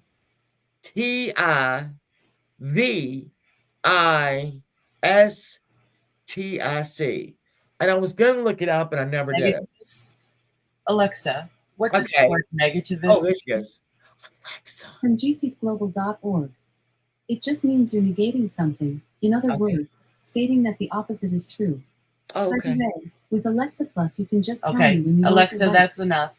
Thank you. Thank you, Alexa, honey. Okay, so they found her to be not necessarily argumentative, but counter acting whatever they were saying. So yeah, she's smart. I'll give her that. So they have unpredictable moods, pessimism, sulliness, vacillating with social agreement and friendliness. They tend to anticipate and precipitate disappointments through their objective and negative behavior. So this is basically describing her, I guess, but maybe just more general than than this. So this type of person tends to be vulnerable to fears. So, all right, she's living her worst fears right now. Right.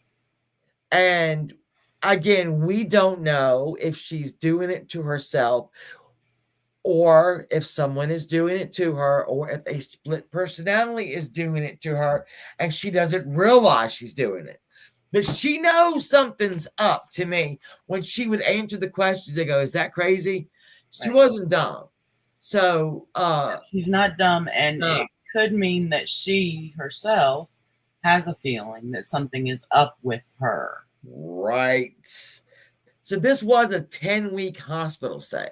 It was a long time. 10 days was 10 weeks. She was released, and according to her father, she admitted she was withholding information regarding the attacks because she stated she knew the identity of the assailant but refused to name him. So we are down what, 4 years down this road, and she is now, after a 10-week stay and a complete assessment, she is now admitting, I know I'm withholding information. I know who's doing this, but I refuse to name him. Which that in itself, it could be construed as, pretty crazy, considering it's tormenting her and has uprooted her entire life. Yeah. No, absolutely, Kat. I already shared yours. I don't know if we were on live yet, but I told Jenny what your theory is, you dirty little girl. Yeah, because I said it too. I said, and you said that's exactly what Kat said. He said it too, Calvin. I was like, oh my God. So again, here is just some examples of, again, the notes and what they look like. I see you. We've got a woman down here. I mean, they're disturbing. I get it. Okay, so we're in the home stretch at this point. Okay, we're going to go to 87 to 89 real quick. Like, in August 87, she became a nurse at Richmond General Hospital. Okay. She had moved to Richmond. If we remember, she had moved to Richmond before. So she's working in the hospital. On August 28th, her home alarm was triggered after a back window was broken. And 3 days later, on August 31st, she reported to police that her front porch light bulbs had been loosened. So we are now in 5 years of this. And she is calling the police because her light bulbs had been loosened. Did she require attention? Did she need attention? When you're reporting this, when on the 28th, it's triggered and your window's broken, and then you wait a couple of days, and they unscrewed my porch lights. Again, this is the Royal Canadian Mounted Police are hemorrhaging money on this woman. And I mean, what do you do about Lucy? They're not going to take any fingerprints. Why would they do that? They think she's crazy. The following week, she reported that someone had used a glass cutter to create a hole in the basement window. Hold on to that. Someone had used a glass cutter to create a hole in the basement window. Keep that in your head. Write it down if you have to. That's going to be something in a minute. So then we're going to go to February 1988. She indicated that someone had shattered a window in her home after she had secured it with electrical tape. Huh? Okay, you broke my window. I'm going to put some electrical tape on it. And then you come back and you fuck with it again. All right. So we're now at October 11th, 1988. We are in the home run, people. We are in the home run. Roy Makepeace receives 2 very strange voice messages on his answer machine. For you kids out there that don't know, we used to have things called answering machines. And you would put a tape in, either a small one or a large one, depending. And when you were home, the machine would pick up, and your message would be much like a voicemail, but it was a physical tape, okay? So he received 2 strange voice messages on his machine. One of the messages contained a very hoarse voice saying, "Cindy, dead meat soon." Why this person cannot form complete sentences, I don't know, but Cindy, dead meat soon. And while the other stated, get this, more smack, more downers, another grand after we waste the CUNT, no more deal. That's right, oh honey. So this apparently is being trying to draw attention to Mr. Makepeace, like he has arranged.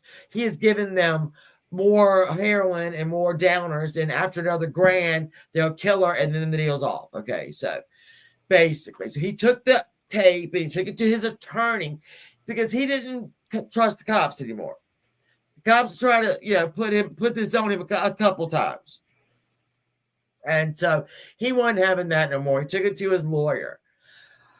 Okay, we're getting into it now.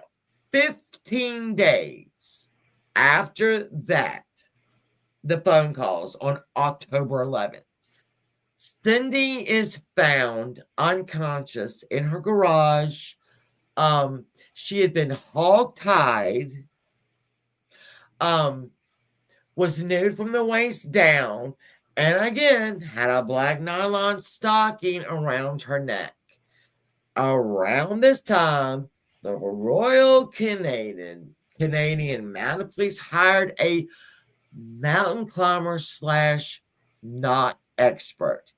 His name was Robert Chisnell. Okay, you want to write this down too. He analyzed the knots that were on the stocking and the hog tie. And he said, without a bit of unclarity, that there was that it was highly unlikely that Cindy would have been able to secure such knot herself. So Robert Chisnell is saying on 2 weeks after the October, 50 days after the October 11th calls, that there was no way Cindy James could have hog-tied herself and done the knot that was on the stocking around her neck. Write that name down too. Highly unlikely she would be able to secure such knots herself. Right.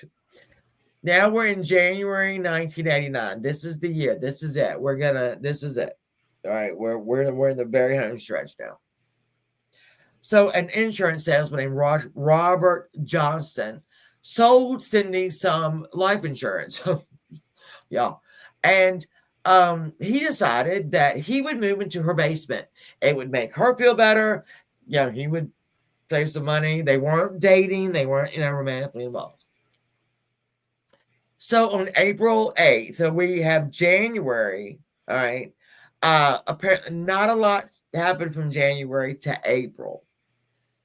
But we're going to go here. So on April 8th, the security guard at Richmond General Hospital, where Cindy was employed, discovered a note on the premises crafted with cut and pasted letters that said, "Soon, Cindy." And I think I have that one, but let me go back. I think we have that one. There we go. That's the actual note right there. So this is found at the hospital, somewhere on the premises. And we actually have a photograph of it, which is odd because they don't really have anything. Let's go back up here. So, soon, Cindy. The phrase "sleep well" was also found written in the dew on her windshield.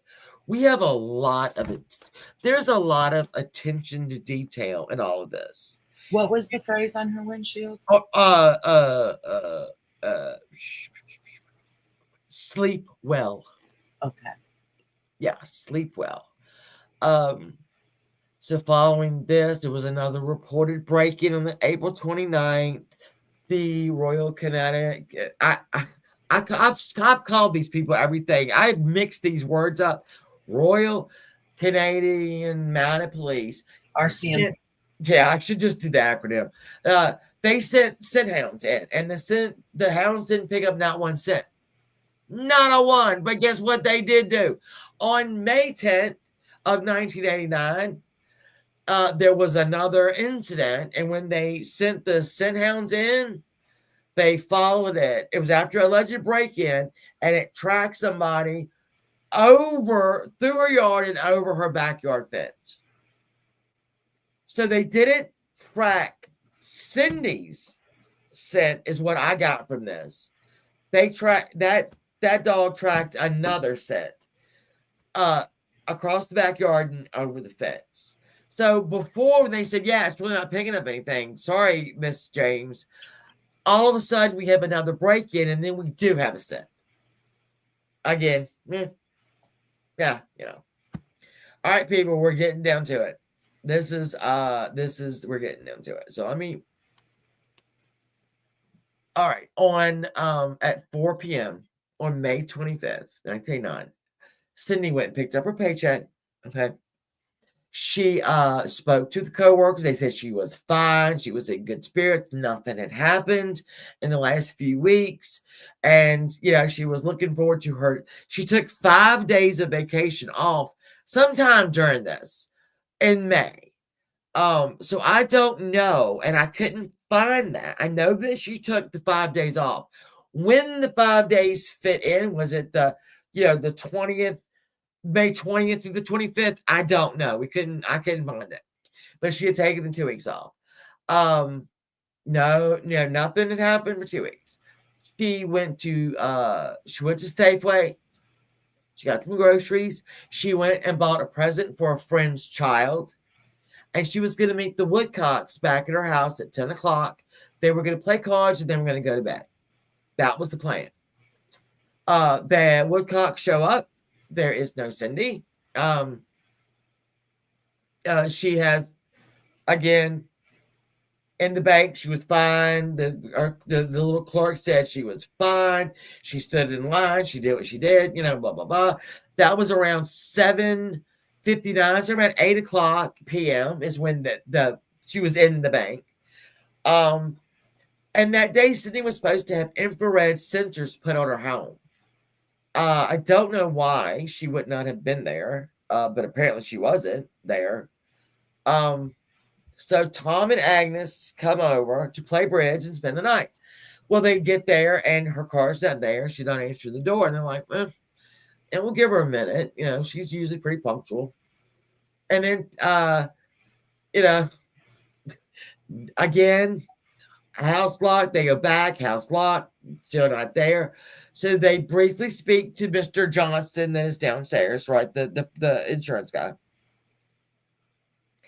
And he's like, she said she was going to do some shopping. That's all I really know. And so the Woodcocks went and drove past it would be the shopping center, I guess, where the Safeway is and the bank and all that. And they found her car. Her car was parked. Hold on. I got to go over here now. I got to put some things. Here we go. Her car was parked. Let me get to the car. There's the car. Okay. So in the car, what is this photo we talking about? What photo?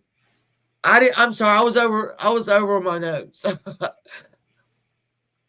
I don't know which photo you mean, unless it was the soon Cindy. That was just one of the things that they sent her. I think it was the one of in the newspaper. Of right here. Okay. Yeah. I'll explain that one in a minute too. Again, this was all written after the fact. This article, so I'm not sure. I don't think that the town knew this was going on. It wasn't like Cindy James reported so. I don't think it was. I mean, people probably knew, but so in her car is the groceries, the gift is there. So the Woodcocks called the police, right? Because she's nowhere to be found. Under her car is her wallet, her keys. There was blood on the passenger side door, but no Cindy. And again, they Royal Canadian Mounted Police that showed up. Everybody searched. They couldn't find her. It was extensive history. They had to go back and look at all the 6.5 years to try to figure out in one day what was going on. So again, they looked at the vehicle inside. They had the groceries were there. The present was there. Blood on the door. Wallet under the car. Money still in it. They went back to the house, the police. They looked inside. Everything was tidy, neat. So there had not been a disturbance there. Okay. They deployed basically the Canadian Coast Guard to go look at, the Gulf of Georgia and any kind of waterways. No Cindy.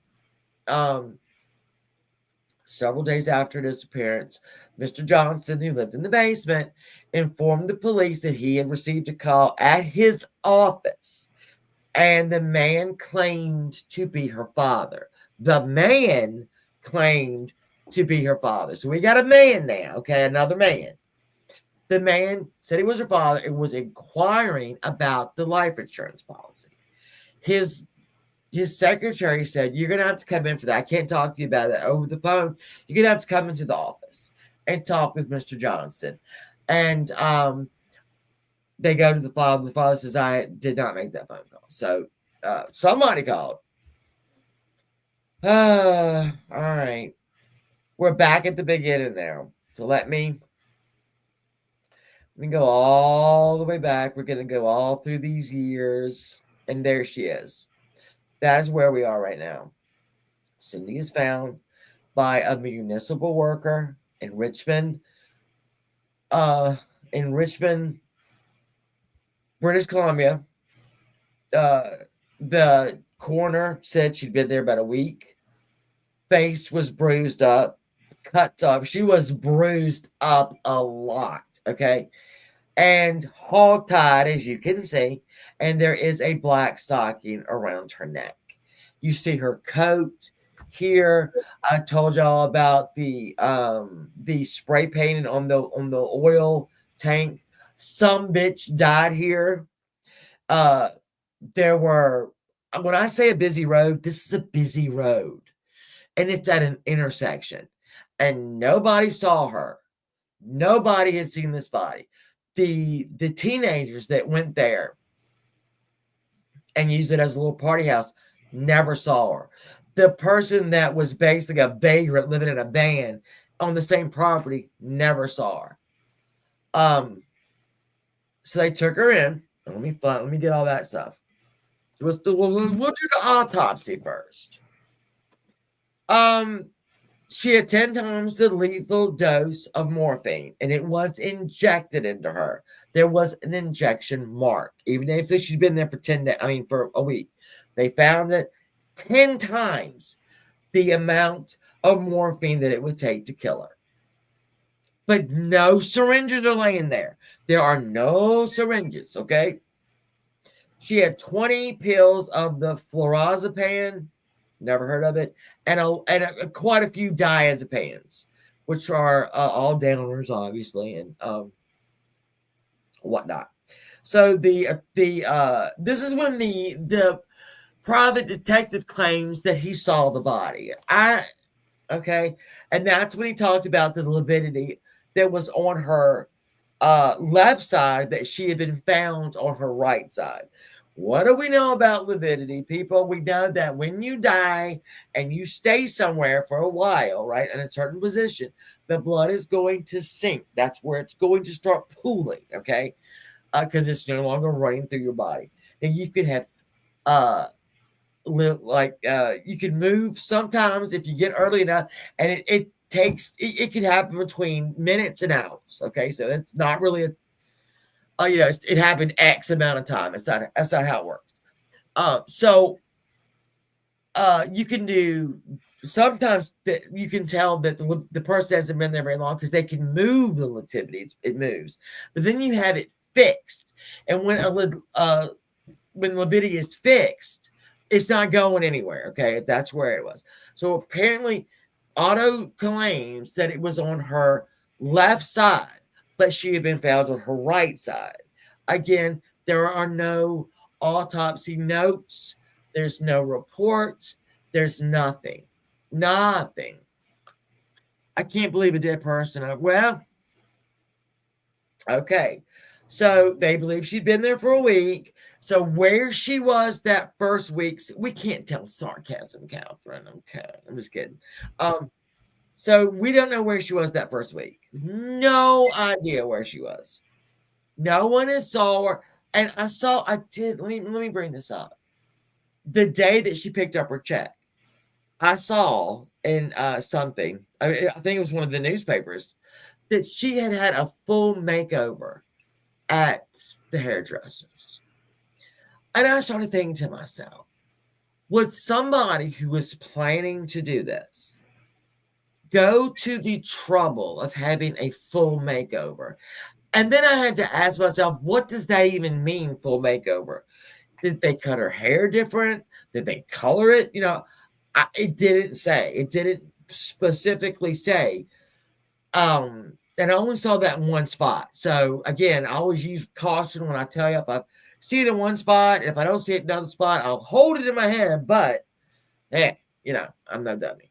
So I don't know why you would do that. I know that people who have decided to commit suicide all of a sudden are in a very good mood.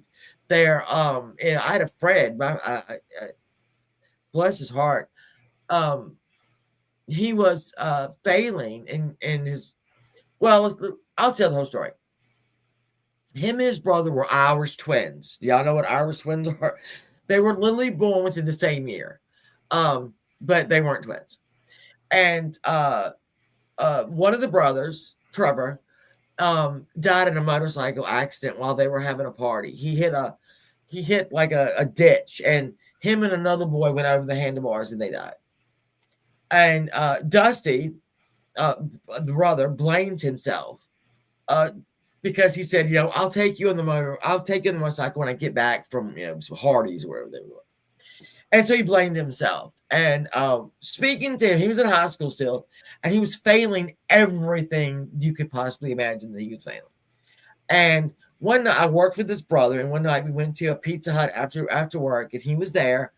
And I said, Dusty, you have got to get your shit together here.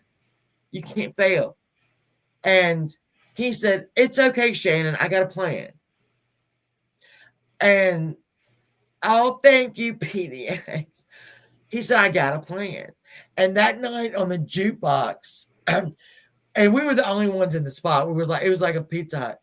And that song, the Call Me When You Need a Friend, that song was played, and we were all like singing and dancing to it. He was in a great mood. He had a plan. I'll never forget that phrase. Don't worry, Shannon, I got a plan.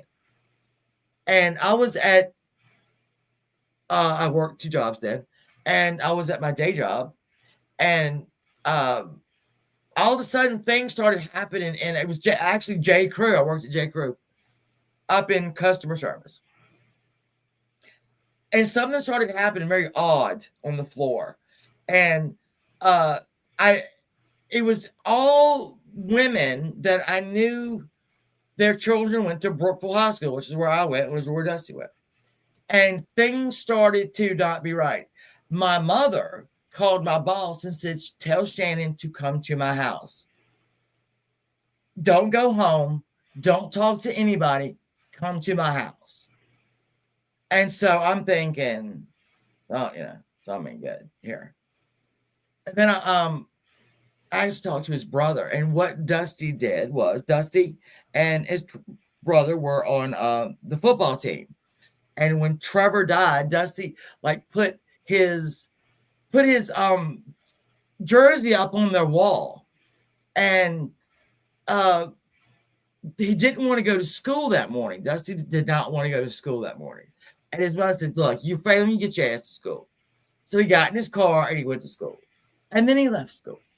And somebody saw him out at the graveyard where his brother was buried. And then people started to realize something was up.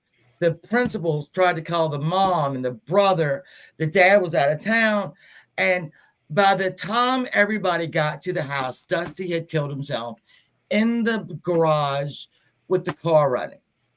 So when I say that once they have a plan, right, but listen, they're good. They're great. Most of the time. But Dusty had told his therapist, I'm going to kill myself after basketball season. And told him that. And it's a good thing that you're bringing that up, because that is one of the biggest signs is that if someone who's been struggling with depression and has been slacking off on interest in life, suddenly happy I finally figured it out. Everything's great. That is a huge sign that someone is suicidal and intends to.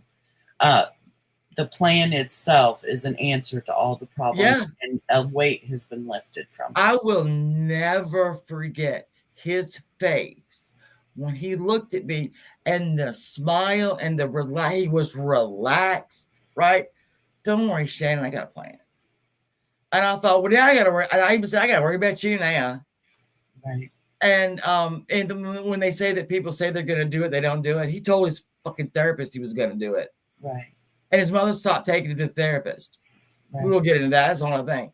So with her, you have to think, okay, if the day before she had a makeover, she had her hair done. Yeah, had her hair done. Changed the cut, changed the color, whatever.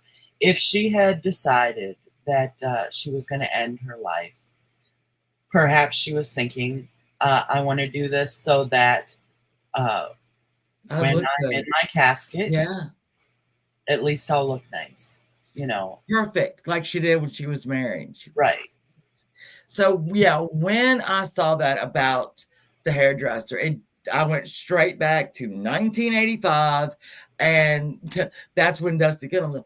And him saying I have a plan, and him being in a great mood, and her, I could see her getting her hair done and all that. Did she have a plan? Well, we don't know, and I'll tell you why we don't know. They took her in. All right, we don't know where she was that first week, but we have an inquest. The coroner's inquest was supposed to happen. It's supposed to be, they said, around maybe 20 days, maybe a couple weeks, or 14 days. I had a lot of time there. And that's what it was going to happen. And but it ended up taking 40 days. And it ends up taking over 80 witnesses. So what we have at this inquest are doctors that have seen her and doctors that haven't seen her.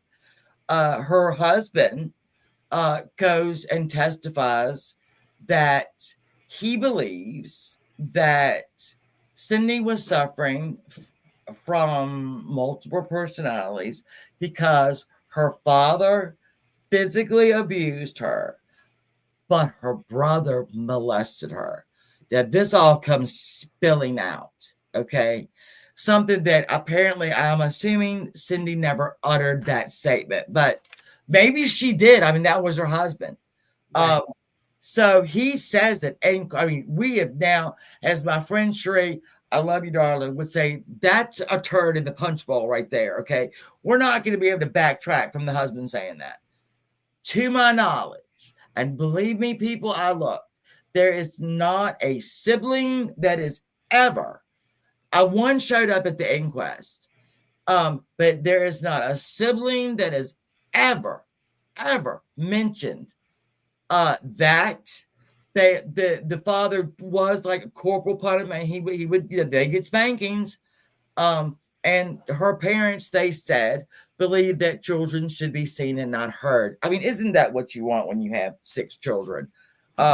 What a nice thing. So, and every other psychiatrist or psychologist agreed that Cindy suffered a great deal during her childhood and that it was now coming out. Okay. And this is so, but wait, we have a rope expert. Can y'all guess his name? Robert Chinsel. That's the one. He shows up at the inquiry. The expert that a month before said there's no way she could have tied herself up like that, now thinks she could have done it within 3 minutes. Yep, he even showed him. She could have done that within 3 minutes. Oh, but wait. You didn't think so a month ago, bitch. Where the hell you been? So he now thinks that she tied herself up like this right here. Around her neck, around her feet. Now, let me tell you this too. All right, here's another thing we found. In the initial, I don't think you can call it an autopsy, but in notes, it says that her hands were so tight that one finger had scratched another finger to the bone, trying or struggling basically, that it was so tight. One finger got another finger to the bone. That's what we, in the inquest, which by the way ended on the same day she went missing a year later. Okay. Now the no the knots were loosely tied. Oh, okay. Well, no, because in the report it says so tight she scratched her finger to the bone. Now all of a sudden that's very loose. It was very loosely tied, and she could have done it herself within 10 minutes. Oh no, sorry, within 3 minutes. So what they're saying, and let's follow this. What they're saying is that a woman that could not have done it a month before actually did it a month later. Again, she did not have the internet to look up how to hog tie yourself. I wouldn't imagine there were many books on it, but so she would have to have, in some way, shape, or form, found out how to do it and became such an expert at it that she could do it in 3 minutes. I'm going to call bullshit on that. Also, let's do this. So after the 40 days, the 80 different witnesses, the inquest, the jurors, I think there were 8 of them, or maybe 5. It couldn't come up with she wasn't. They didn't say murder. They didn't say suicide, but it was definitely an unknown act. The fact that you could put that on a dose ticket kills me to this day. Unknown fact. But so her official cause of death, unknown.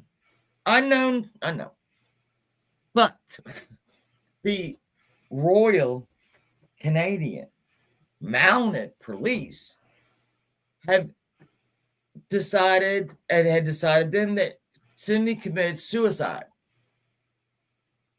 So let's just see. Let's look at that. She has committed suicide.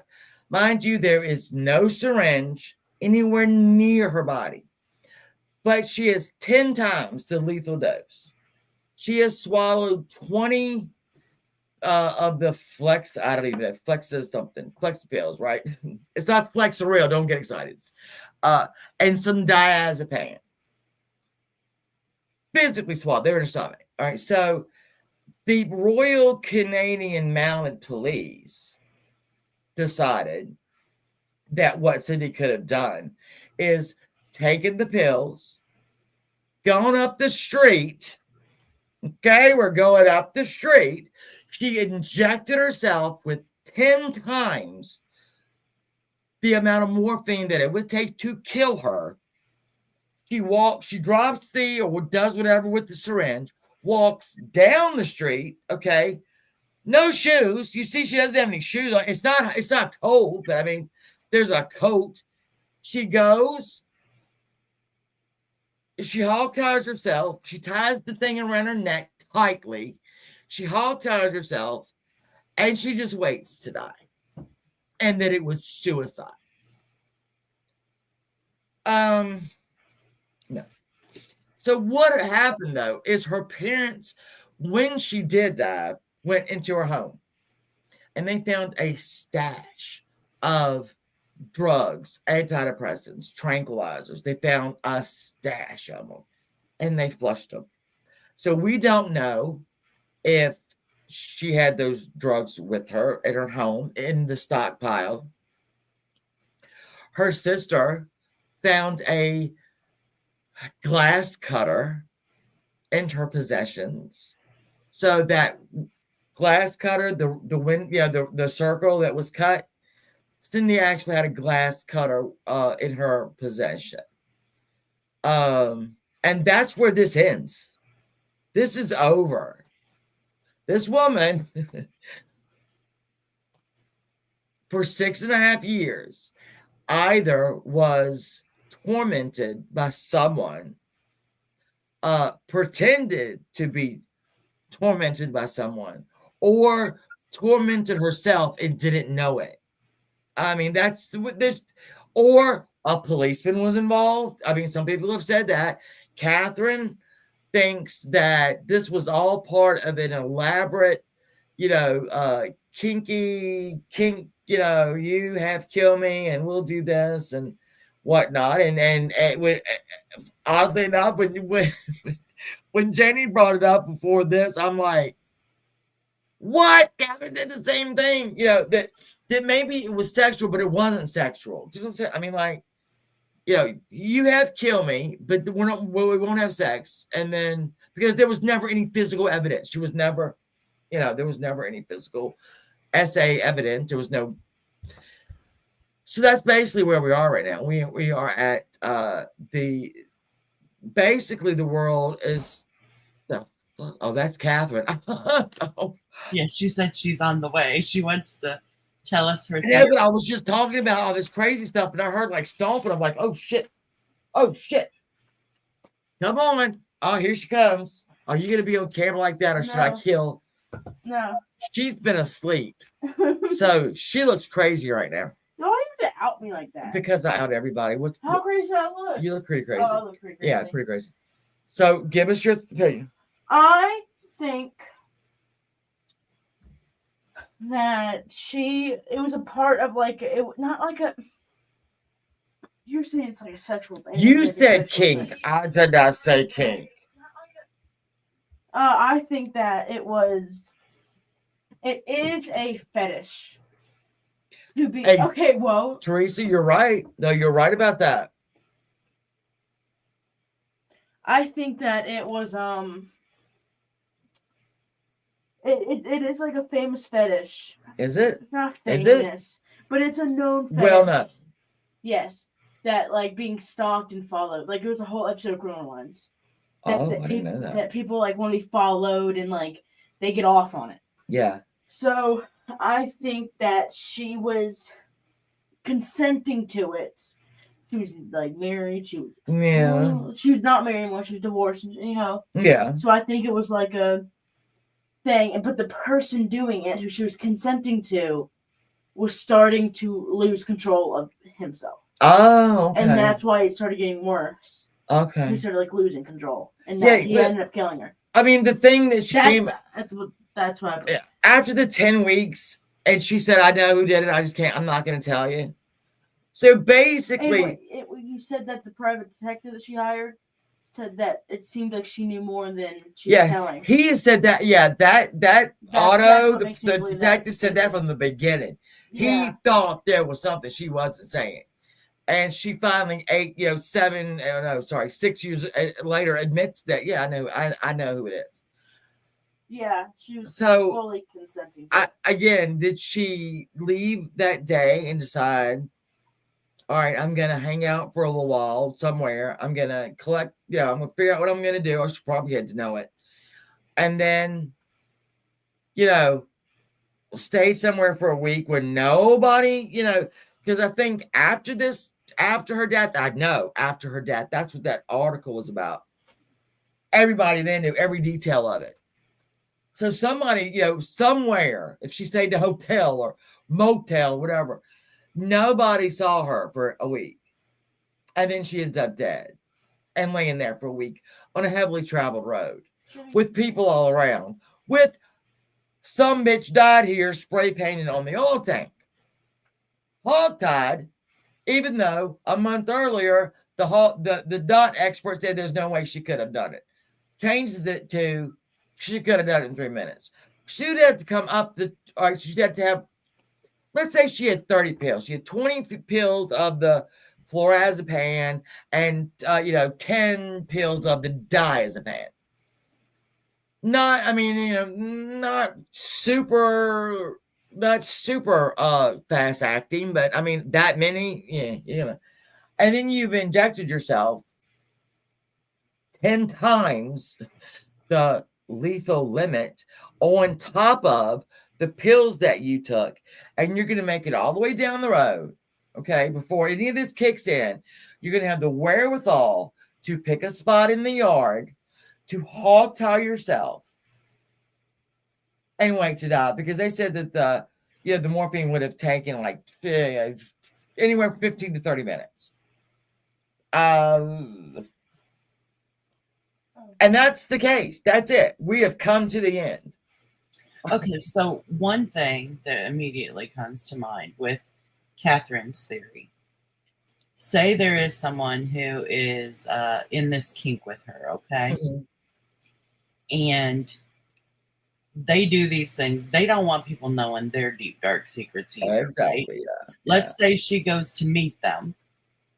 She intends for this to be the end, okay? They don't know that. All they know is there's this lady who agrees to let them tie her up and do whatever, and they enjoy it, and she enjoys it for some reason. And what she does is she takes the pills. She gets up, goes in the bathroom, says, "I'll be right back," and then we can get this thing started. You can tie me up and do all these things. They don't know she's taken morphine shots. Right. She was a nurse. She would have had access to these things. Yeah. That's she comes back out. They tie her up. They get the stocking. They get their jollies, whatever they do, and she dies on them. And they're like, "What the heck? I have this dead body now. Yeah. What am I supposed to do with this dead body?" Couldn't that be why no one ever saw her body there? 100%. Because they kept it for a couple days until they could figure out, hey, there's this abandoned house. Let's just go dump it there. Yeah. And of course, they're never going to come forward because now they're complicit in this, right? Yeah. And they don't want all their deep, dark secrets out in the world. And guess what? The Royal Canadian Mounted Police never investigated this as a murder. They did not investigate her death. Right. They already had a conclusion. Again, they had hemorrhaged money on this woman. Well, $1.5 million. And the most expensive coroner's inquest at that time in Canada's history. So we got a lot of money on this woman, and they couldn't find anything ever. Well, and so in all of a sudden, it's suicide. In the case that I just explained, it wouldn't have been murder. Could have it been. Wouldn't have truly been a suicide. She was a smart lady. She had access to drugs. They didn't know that she was taking pills and went in their bathroom to go to the bathroom before they did their thing and shot herself with morphine. And she comes out and they start doing their thing, tying her up. Yeah, she dies. That's why it's on her left side, not her right side. Right. And because it wasn't apparently it wasn't like horrible lividity. Okay. Like, it was just like, it had to be faint or they would have definitely made a note of it. Right. So yeah, she could have been moved around. And if you have this secret kink, people certainly back in 1989 weren't as open as they are today about kinks. Yeah. So, maybe you're an important person in your community. You have this kink. This woman agrees to it. So you're not really doing anything wrong. She's consenting. Yeah. But now she's dead in your house. And are you going to call the police? No, you're not. No, you're not going to call the police. Yeah. It's just so odd. It's, why would she go to this trouble? She married someone that was a lot older than her. Now, that always speaks to me. When you get a 22-year-old person that wants to marry someone 18 years older than her, could be daddy issues. I don't know. That was a pretty long marriage. I'm going to assume that was maybe, her first love. Maybe not. I don't know. And that being so traumatic that I don't know. I just don't know. I think the husband knew how to drive her nuts. Girl, Teresa, you are right. I think so too. That was going to be my second theory. Yeah. Is that he had spent enough time with her and was older than her. And like we talked about earlier, people had said he was controlling. She Yeah. always had to look perfect, be perfect, whatever. You share things with your spouse that you don't share with other people. She could have shared the abuse that Yeah. happened when she was a child, but you have to remember you're dealing with a psychiatrist, okay? Yeah. And so Yeah. he would have known how to get her to open up about things, how to manipulate her memory. And how to use it. Exactly. And what to do with that information. So when she leaves him, what's to say that he doesn't do just enough to Just send shove her over the edge? Yeah, just shove her. He probably, if she had dissociative identity disorder, as a trained professional, he would have known that. Yeah. And it doesn't take much. Okay, for someone to develop dissociative identity disorder, what has to happen is that they have to have a trauma so big and so deep that they actually feared for their life. Right. Kind of like post-traumatic stress disorder. In that, when these things were happening, it became easier for her, quote unquote, personality to split into egos or alters Right. that could handle what was happening. So in general, when you have someone with DID, they're going to have the regular person, like the person who presents as Cindy, Right. and lives her life or whatever. But when something then comes up in life that Cindy can't handle, there's going to be Another one pops up. The strong one. Yeah. There's going to be the childish one. There's going to, all these different personalities that have been compartmentalized to handle anything that comes up out of the ordinary. So for that to happen, like I said, the trauma has to be pretty deep. Evil Queen says if it were psychedelics, it wouldn't show up in a regular drug screen. Especially in 1989, in the 1980s, it probably wouldn't. These are things she would have known as a nurse, Right, yeah. Medications. But because, they used the fact that she knew exactly how the dosage of whatever she used. She knew the dosage. So, again, And so going back to the theory of DID, things will happen that some people recall what their alters have done. Most likely, especially if they aren't aware that they have DID, they don't recall what has happened. So we have people, alters, who present, and alters can have different IQs from the real person. Oh, they can speak different languages than the person. They can know things that the other one doesn't know. They, different interests, different hobbies, whatever. Some alters are even a different gender. For instance, a female like Cindy could have had a male alter. I've seen that on something. Yeah, I've seen that. Right. And I know that they can, you never know what's going to pop up or out or whatever. Right. And she would not have known it. She would not have known it. No. Now, people who have been diagnosed with DID, a lot of times then can sense when an alter has taken over and done something. And they can start to remember things that an alter has done. But that's not always the case. Well, you remember the Hillside Strangler?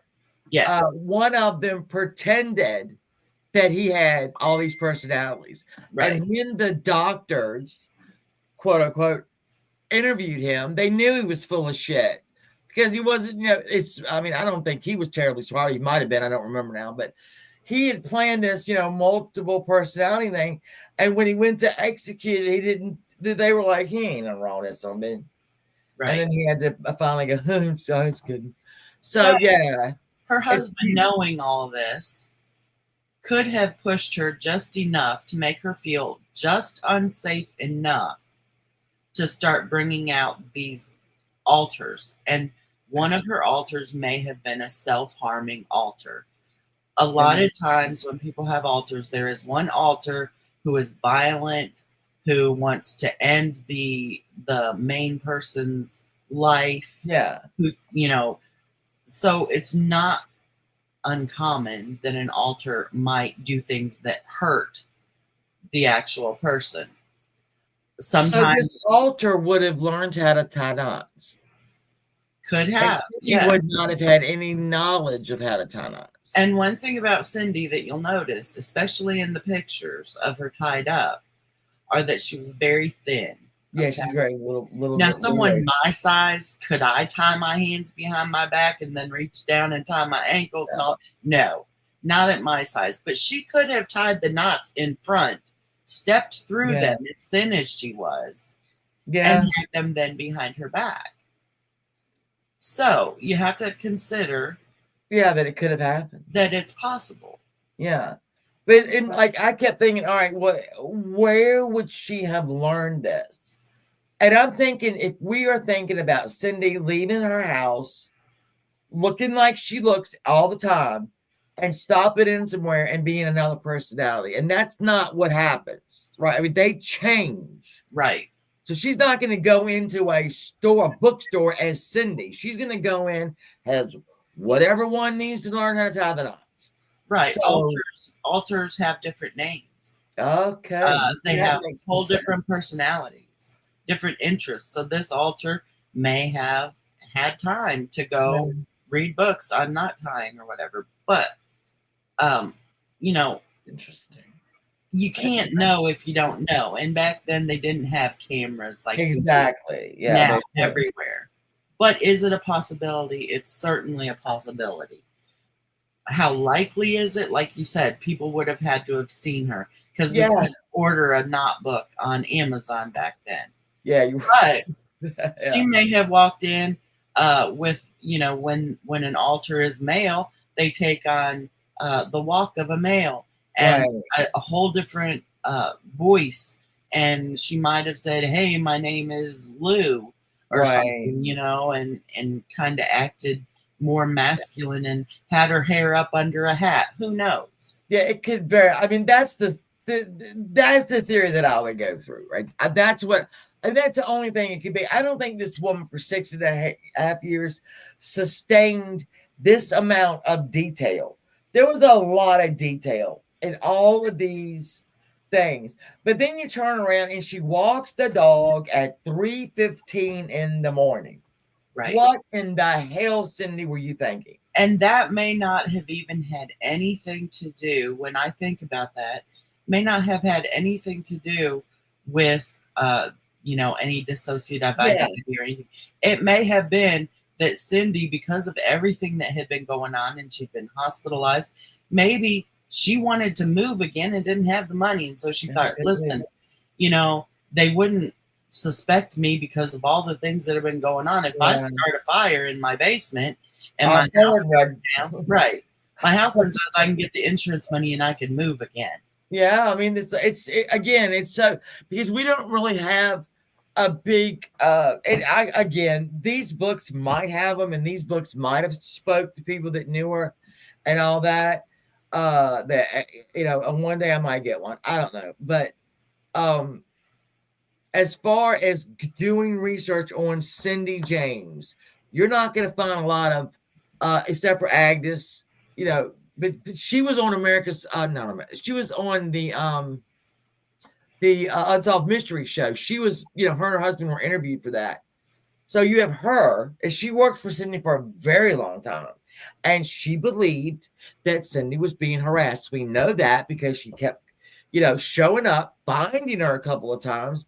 And then ultimately they were spending the night there, a couple of nights a week. So Agnes, who knew her well, absolutely thought, her psychiatrist or psychologist absolutely thought she was being harassed. I mean, he's no dummy. So let's just say she was. I mean, even if she was doing it to herself and didn't realize it, it was very real to her. She didn't know any different. And that could also explain the, everyone saying she would have never hurt her dog or kittens. Exactly. That got me. Maybe she wouldn't have. Yeah. And she found it horrific enough. Yeah. That, she lost it when and the cats. I mean, this if you're an animal lover, you're not going to go do this to try to fool some cops. Do you know? I mean, you know what I'm saying? So, but if we consider the DID thing, then like I said to you earlier before we went live, she had to have had an accomplice in this somehow, whether it was the kink partner or whether she would go pay a homeless person and say, I'll give you $20 if you call this phone number at this time and say this. But if that was an alter doing that, she wouldn't have known about it. See? Exactly. Yeah. So if an alter goes out, finds a homeless person and says, hey, I need you to call this number, just say this. And if you do it, I'll give you $20. And that's not going to look like Cindy. So, I mean, it's not like, it's not, Sydney's not going to change her shirt and go be an alter. Right. It's going to be totally different. So, I mean, it makes, that kind of makes the most sense. There was just so many oddity, like, again, like, could have very well said, here, just call this number. Don't say anything. Then every time she even like changed the color of her car. The Otto said that she was very proactive in trying to stay on top of her own safety and whatnot. So she was trying. I don't think you could pretend to try that. Right. The infrared stuff that was supposed to be on the house that day and she didn't show up, that's a little concerning to me, because I believe if she was going to do this, she had that hair done. I mean, if she committed suicide, I don't know. Nobody knows. But if she decided to commit suicide, she didn't need those things. Could it be She would have loved to have had a makeover so that she looked really nice. Right. Could it be possible? Yeah. In the beginning, she had no idea that it was herself doing this, right? Right. But as she got diagnoses, as she got put in hospitals, as she saw more psychiatrists and her husband, she started realizing there is seriously something wrong with me, and it's gonna stop somehow, Yeah, I mean, even the dismemberment of two bodies and the detail that was in that. The first time, if you remember, she said, I witnessed a double murder. And then a couple weeks later, when they actually did it again, she had a complete detailed story. What took the dismembered limb, and what that's detailed. Right. And these could have been things though that were false memories that were planted by her psychiatrist husband, who was a control freak. And he always shows up. Yeah. He is always somehow involved. Well, and that brings me to the third idea, is that he did send her over the edge, okay? And all of this, the people showing up, he was having people doing that. Someone go stand outside her house. Someone call this phone number. Someone call and say this. If he was doing that, that is not a giant leap for me, because as I can tell you, when I had a stalker, this person I had been in a relationship with them, and things started going wrong in my life when I left them. Okay. Right. My house caught on fire in the electrical system, in the thermostat box. The wires had been messed with. My dogs were poisoned, and one of them died. No, I didn't know that. My tires were slashed. My gas tank had sugar put in it. My life got really difficult after I left this man. And he always showed up and saved me. Oh, yes. He came and emptied my gas tank for me and cleaned it and changed the fuel injectors. He paid for the vet bills, even though one of the dogs died. He paid for the other one to be better. He came in and found the cause for the fire in my house, because it made me dependent on him, and he became my rescuer then. He became your hero. So look how bad he went and bought me brand new tires when my tires got slashed, because he had effectively cut off my social circle.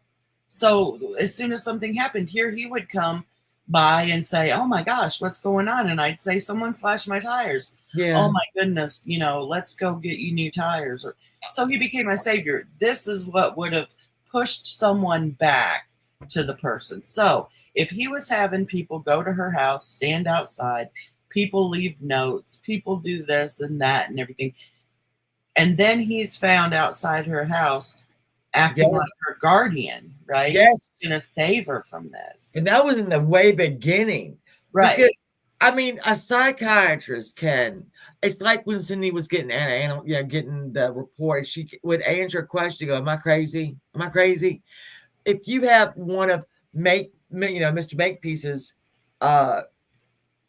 patients, and he could suggest things though that would, and it would make perfect sense to somebody that, well, it wouldn't make perfect sense to anybody, but that could, you can, I mean, his much younger wife left him. Oh, honey. That's right. Oh, honey. They never had children, which I thought that was kind of odd. She was so young. Mm-hmm. I don't know if he had children. Canada in the 80s, don't give up a lot of information. Trust me and believe. But that always seemed odd to me, that if you love children enough that you're a pediatric nurse and then you work in a home to coordinate these children with problems getting better, that you don't have children. Or maybe that's the only connected to a child she needed was to nurse them. I don't know. Sometimes a spouse can be so controlling that they know if you have children, the children become the center of your world. They don't want that. That could be it. So that would be a loss of control for someone who thought. Okay, so I mean, Roy's looking better and better in this. If we go back to the first thing, when it first started, right, she thought he was doing it. Yeah. Oh yeah. That was before all the gaslighting kicked in. Yeah. That was before all the psychiatrists started suggesting that she may have a problem. Yeah. And by that time, who wouldn't have a problem? Exactly. Who wouldn't have some psychological issues, especially if she had a devastatingly traumatic childhood. Which to say that, to come out, again, did she tell him? Probably. And this might have all happened. I'm not ever going to say that it didn't happen. I don't know. We don't know. The family ain't talking, all right? Right. Oh, so, but let's assume, because I don't think that even he would try to get up around his contemporaries and start spouting some shit that wasn't right. Because, but I don't know. I don't know. I mean, he had a pretty firm damn opinion when that damn inquest came around. Right. He didn't know nothing for 6.5 years. He couldn't figure it out. Right. He didn't go to somebody and say, Cindy was abused. Cindy was molested. He didn't do that for 6.5 years. Right. He didn't do that so again, that is weird to me. I wrote down all these questions. Just nothing makes sense. So then something that makes perfect sense doesn't make sense either, really. When you look at it as a whole, it just is so weird. It's so weird. So the first thing that happens is she says it's him. Right. And he's been abusive in the past. Yes. And she has no doubt it's him. It's 4 months after she left him. Yep. So then he starts seeming concerned for her, showing up, watching her house at night so that she can feel safe. He becomes her guardian. Yeah. Why would someone who's your guardian, why would the person who slashed my tires go out and spend all the money buying new tires? Yeah. Because now I'm your guardian. I'm protecting you. And that's when she takes it back and says, no, it's not him. Now she seems to get some clarity then a little bit after that. Yeah. It says, I know who it is. Yep. It's him but again. I'm not going to say, because he's already made her look crazy enough at this point, right? Yeah. And then it's the garden. That's when so, I know what she means by garden. I don't think it's a vegetable garden. It was probably a very beautiful landscape backyard that she worked very hard on. And he destroyed it once when they were married.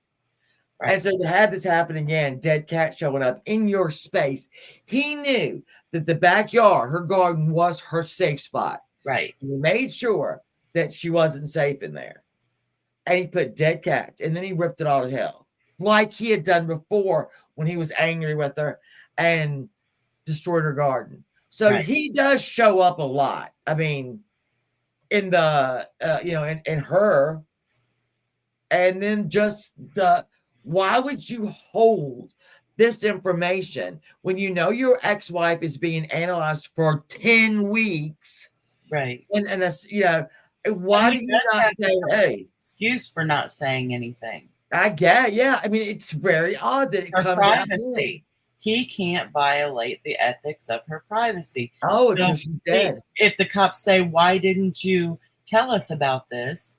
He can say, it's privilege with my client. I can't give you that information. And his wife. You don't have to testify against the wife. Right. Jay, so, I mean, you have made this so much better for me. You have made this make sense. This is why you're our go-to. You are a go-to person because I know it may, I mean, this is not going to ever make a lot of sense, but what you've said makes sense. And every single thing, it could have been her, it could have been him, but I think either way, he's involved. A combination of both. Yeah, he is involved in her on the path and just kept her fearful. And if you go back, all right, and there's her, but let's go back and look at that. I always want to go one more thing that I drew. And again, you see her, look at her slowly turn into this woman that is so, so let's go back to this one photograph that I love. This one right here. I guarantee you that's Melanie. I will guarantee you that's Melanie.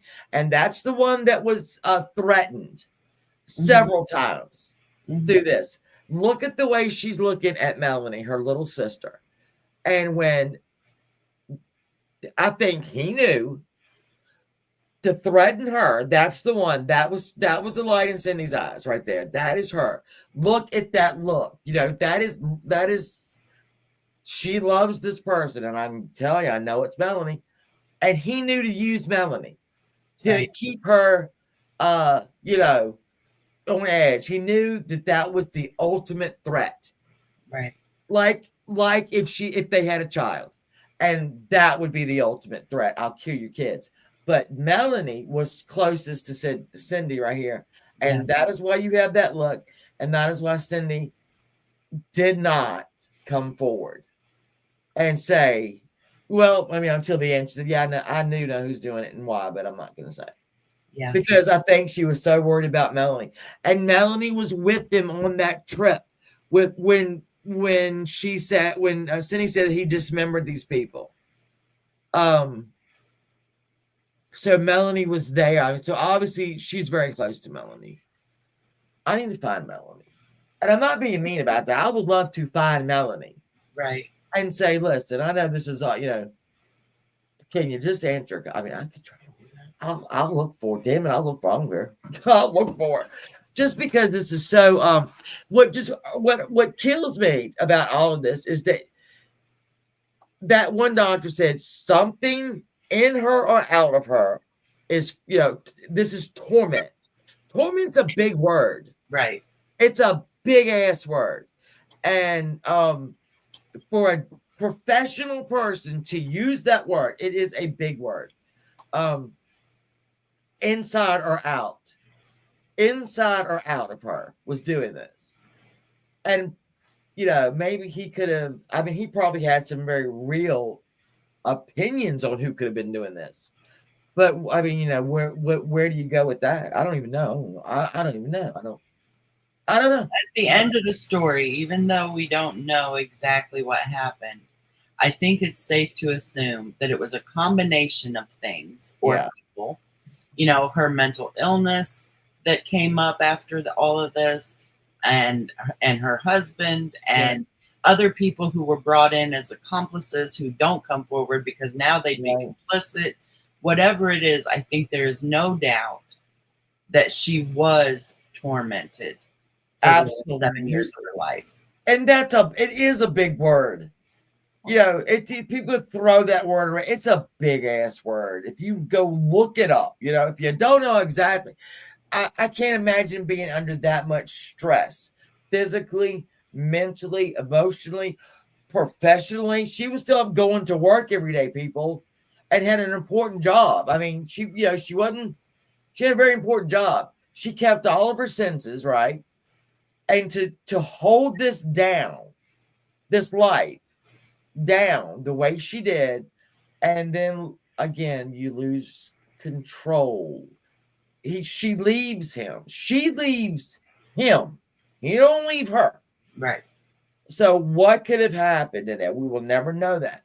And what is just so sad is that a whole organization that's put in place to protect her turned on her so damn quick. And for at least 6 years, they thought that she wasn't in, even though they kept dumping money into her, right? I mean, again, but they didn't care. They didn't care when she was found, half naked. They didn't care. Oh, here she goes again. Right. And to be the police. Like when her murder investigation, they gave up. Honey, they gave up on her. I know, I'm saying before the first 6 months. But especially her murder investigation. They didn't do it. They didn't do it. They did not. No, they said it was suicide, and they didn't investigate it at all. So she's laying in that grave that I just showed. Mm-hmm. All right. And that's what we remember this shit, and not the person that she was, because the last 6.5 years of her life changed. She was never this woman again that we see right here. That woman was murdered way before this shit started, in my opinion. That smiling woman with that love in her eyes for that sister, that woman was killed way before this 6.5 years, in my humble opinion. I agree with that. And I wouldn't rule out the idea that her ultimate demise at the end, I wouldn't rule out the idea that it was suicide. Like I said. Yeah. But there has to be someone who helped her in some way. Can you imagine being terrified for 6.5 years and not knowing when it's coming, but it's coming? And if you've had 2 weeks of good, we're getting ready to go into a shitstorm of bad, because that was the pattern. Mm-hmm. And living like that. You can't win against win. It's that other you were now the boy who cried wolf in the eyes of anyone who could do anything. Yeah. And I'm sorry, but Roy Makepeace knew that they didn't believe her, and probably used that on her because again, she kept him in her life. Right. And he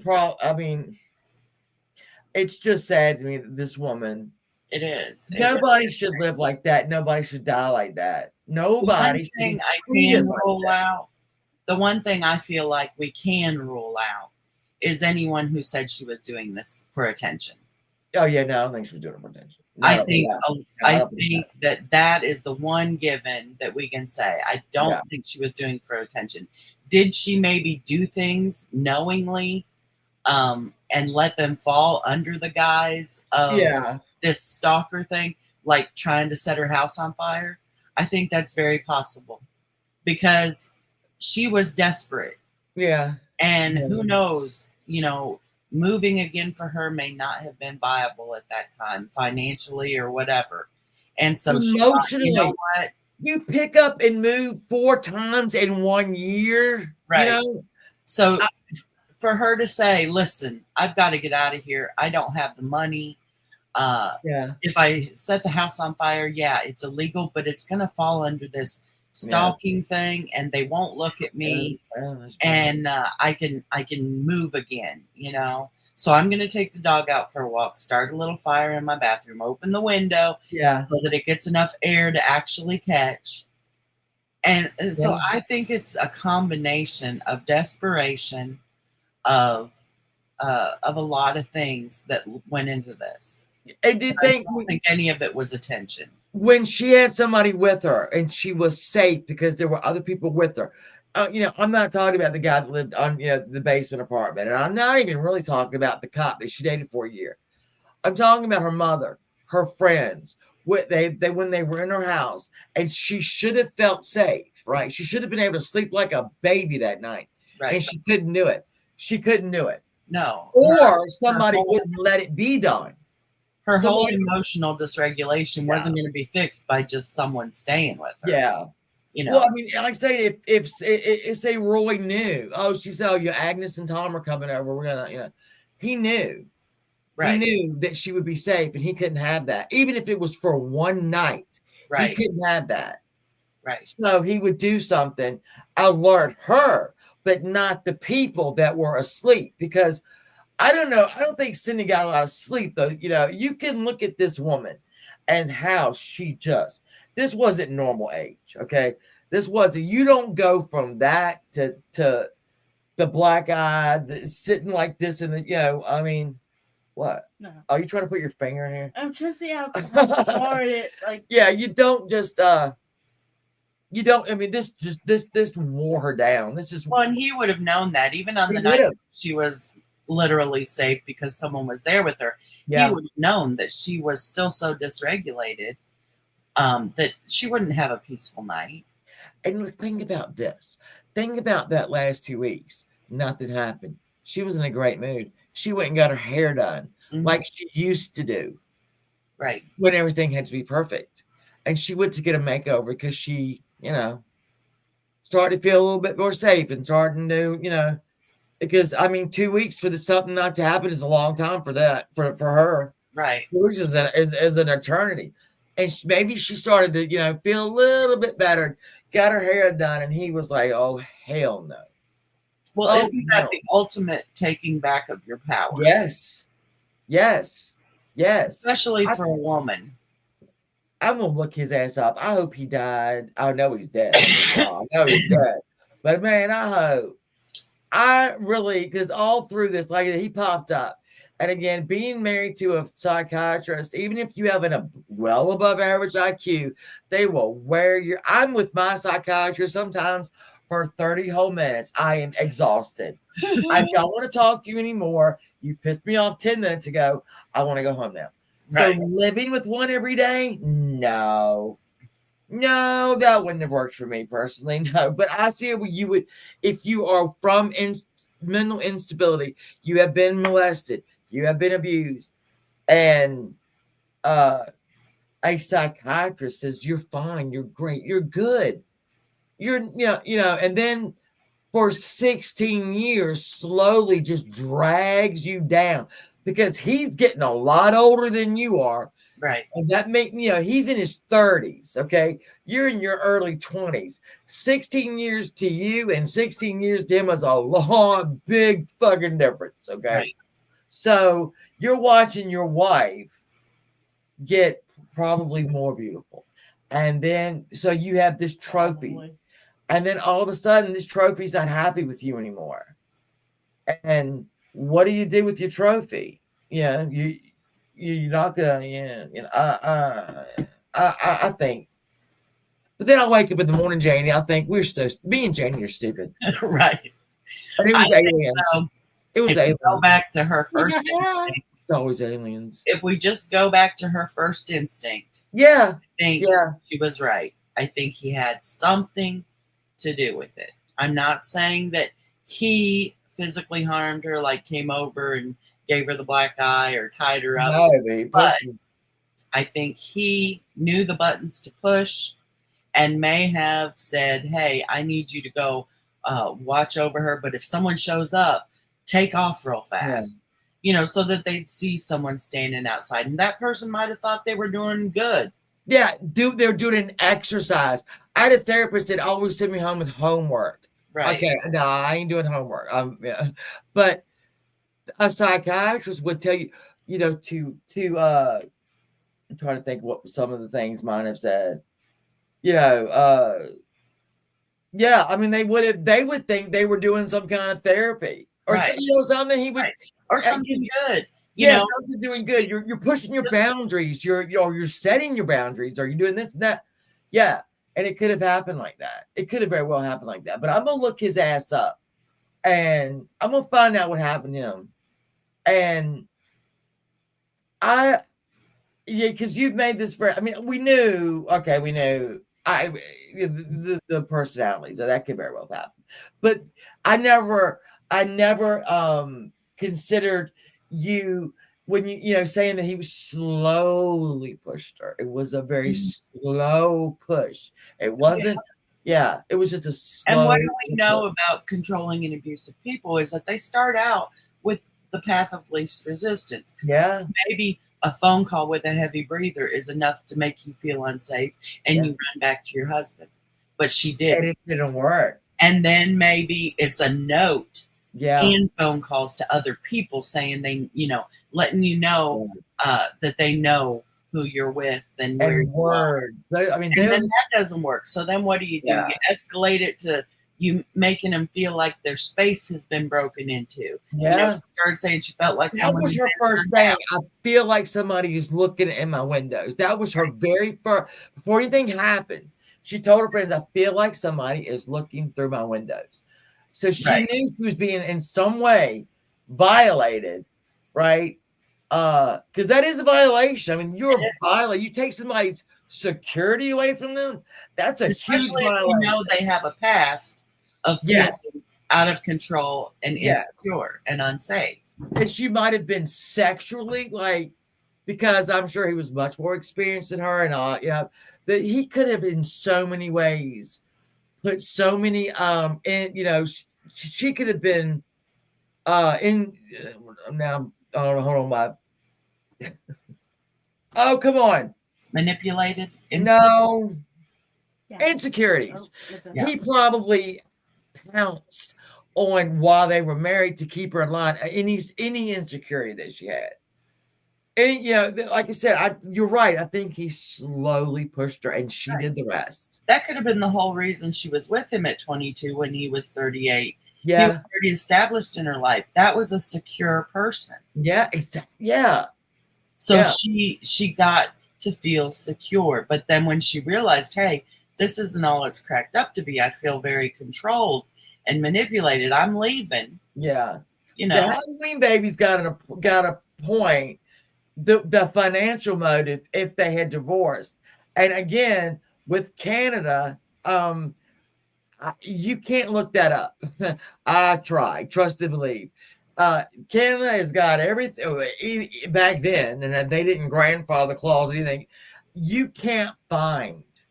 And they've got very different laws than we have here. Right. And so again, even an autopsy report, even though we have a 40-day, 80 witness coroner inquest, you cannot find an autopsy report. There's not one for the public.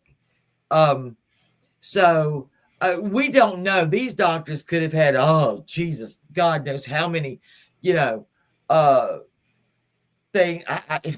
Canada. I mean, if you want complete and utter, privacy, go to Canada because it's amazing to me. It's amazing what, even an autopsy report, you can't find one there. They're just not there. So then like I said, you have to go to these inquests, which, by the way, I looked through the papers. There wasn't a lot about that. There wasn't a lot of information. I mean, there was sensationalized stuff that came out. Very much when what's his face, Makepeace, came out with the accusation in the big. Oh shit! Well, I'll clean that up tomorrow. Well, my nose just went. It's gonna be there for a week. No, I gotta get those up. I spent a lot of time on those notes. I gotta get them the timing of her taking out the life insurance policy too is an indication that she knew that it was going to come to an end. Yeah, one way or another. And again, I don't even know if they ever legally divorced. I can't even find that out. So if there was some kind of financial, I don't know. I'm assuming that her father and mother would be the beneficiary of her life. I mean, she ain't leaving it to the ex-husband. But I can't even find that out. I don't know who was the beneficiary of the pot. Was it Melanie? Was it her brothers and sisters? Was it I don't know. Canada. Oh, Canada. Give me some information, you assholes, because they wouldn't. I think that's maybe what you just run into these walls with you get a really juicy lead, right? And you go to follow it, and it's just a dead end. There's nothing. Well, and this is one of those cases where it's not going to be cut and dry. You're No, not not going at to have all. this person did it. Here's the motive, and that's case closed. There was so much going on. Like I said, it could have been a combination of every single theory we've come up with. Could have. It very well could have. But I swear, I think that he guided this very. He could have given her the little push she needed that accelerated some kind of DID in her, or psychological issues. And then by the end of this, we could have been, it could have been that she was meeting up with someone who was willing to help her with her alter ego, who wanted to cause her harm. Who knows? You see, so an evil queen is like, so definitely the age difference was power dynamics. It is to a point. And I say this, when you're 22 and you marry a 38-year-old, or I mean, God, I can't even do the math. All right, that is an advantage. But the older that girl gets, the wife, the older you get. And you start losing a little bit of that. All right. She's coming into her own. She's 22. Then she's 25. And then so she's getting. She's going uphill, right? And he's starting to go. And I don't mean that because, look, I'm 57. I don't know if y'all knew that or not, but yeah. But I wouldn't date a 22-year-old and expect that the dynamic is not going to change when it depends come in the mail, and he's it's gonna be different. So yeah, he had power, but did she get when the older he got, did she start gaining a little bit of that? She started getting a little bit world wise, and a little very beautiful woman. Beautiful. Well, we aren't even fully formed humans until we're about 26. I know we're not who we are going to be. Exactly. It becomes a little more set in stone at 26. Your personality then is fully developed. This is who you're going to be, and it's pretty much who you're going to be the rest of your life. So if she was 22, she was still in that discovery phase of who she's going to be. And when she got to be 27, 28, 30, she may have looked at him and said, you are not the security I needed. I thought I needed that kind of security, that control, that person who was going to every day expect the same of me. But I don't need that now, And think about her working in that home where she is a medical nurse. But you get into that home where she worked there, 16 years? And you're going to start meeting other psychiatrists, psychologists. You're going to get a little bit smarter about this side of being a nurse. She knew how to take your blood pressure. She knew how to do everything medically. But when you get around these other people that have these other specialties, and you learn from them, that's what life is. You learn from people, and again, she was getting smarter and more success. There's not a job that she didn't work that wasn't long term. And what I mean long term is 12 years, 16 years. She didn't flight around and get, was like so damaged she couldn't hold a job. She worked places for a very long time. So, you pick up stuff. I mean, and if she was working with children with behavioral issues, we know that behavioral issues in children come from the way that they're raised. And so as she's growing older and being educated on what causes these behaviors in kids and how we can counteract them and how we can get them into therapy and do different things, she's probably looking back at her own childhood and realizing that, hey, I've become dependent on this man to be my security, but I can reparent myself. And give myself all of the things that I need to feel secure without giving control to this other human being. This has been so fascinating with you because I would not have gotten there. I would not have gotten here without you. You do not know how much I appreciate you doing these things. You do not know, because I would have never considered the things that you considered. And now something that didn't make any sense to me at all is starting to make some sense a little bit. Because look, I say this, you start doing these things. I've been down this rabbit hole for 2 weeks. Okay. I've been down other ones too, don't get me wrong. But I feel like I know. I had met Cindy. I didn't, I met her. And I didn't know her well because, there's not a lot about her personality out there. But I followed her through this journey, right? And I feared for her, even though I knew it was going to happen. I mean, that might sound crazy, but I feared for her. Every time I would go to read something else, I would be like, it just got worse. And so, like, not knowing, even I'm going to walk away from Cindy now, right? Cindy's going to go into the file cabinet. And just like she was in 1989, she's going to be filed away. And, but it would have bothered me if I didn't know or have some kind of clue. That's what always drives me crazy about these things. Right? This was like one of the most interesting ones there because there's so many possibilities of this. And it was, and everything, again, horrific, tormented, all these big words, and they are big words, that this woman lived through. 6.5 years is a million years when you do this. And to not be believed by the people that you're running to help you. They don't believe, they don't care.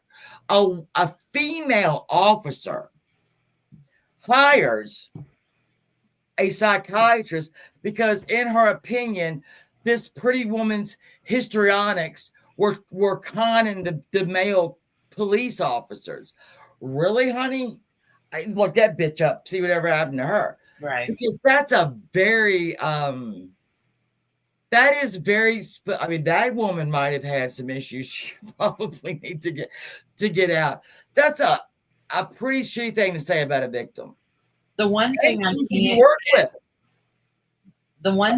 can't get the significance of, that I feel like it's important that if we have the significance of it, we may understand the whole thing. And that is the black stocking. Who is it significant to? It has to either be significant to Cindy in her childhood or something. It has to be significant to whoever she got to be an accomplice in maybe a kink of some kind. The black stocking there's just no answer for its significance, but it is the key. They were after a physical attack, they were always there. And only one time out of all those times was it charcoal gray. Right. What does that even mean? Right. Why would you go to they didn't have any, in stock. Well, just give me this charcoal gray because I'm going to send them, putrid remains of an animal. It'll be fine. Just give it. Someone's very specific about that. Yeah, absolutely. Black stocking around the neck would unravel the entire case, I think. I think you're probably right. Who is that significant to? Was it significant in some way to her husband that he had father black stocking, or her father, or her childhood, or was it just an accomplice who had a kink? Yeah, and she allowed them to do that, whether in her own state of mind or an alter, whatever. But yeah. I think you're right. That's if somebody could figure that out, this would be done. If again, like I said before, I don't know if they still have anything on this case because they closed this case a month into it, and it lasted 6 more damn years. That and again, I think they had to spend this money because $1.5 million in the 80s is a lot of fucking money. Right. And I think they felt like they were being, mocked or whatever. And they've I think they got to a point where they felt like they were being played and manipulated. Well, they were outplayed. No.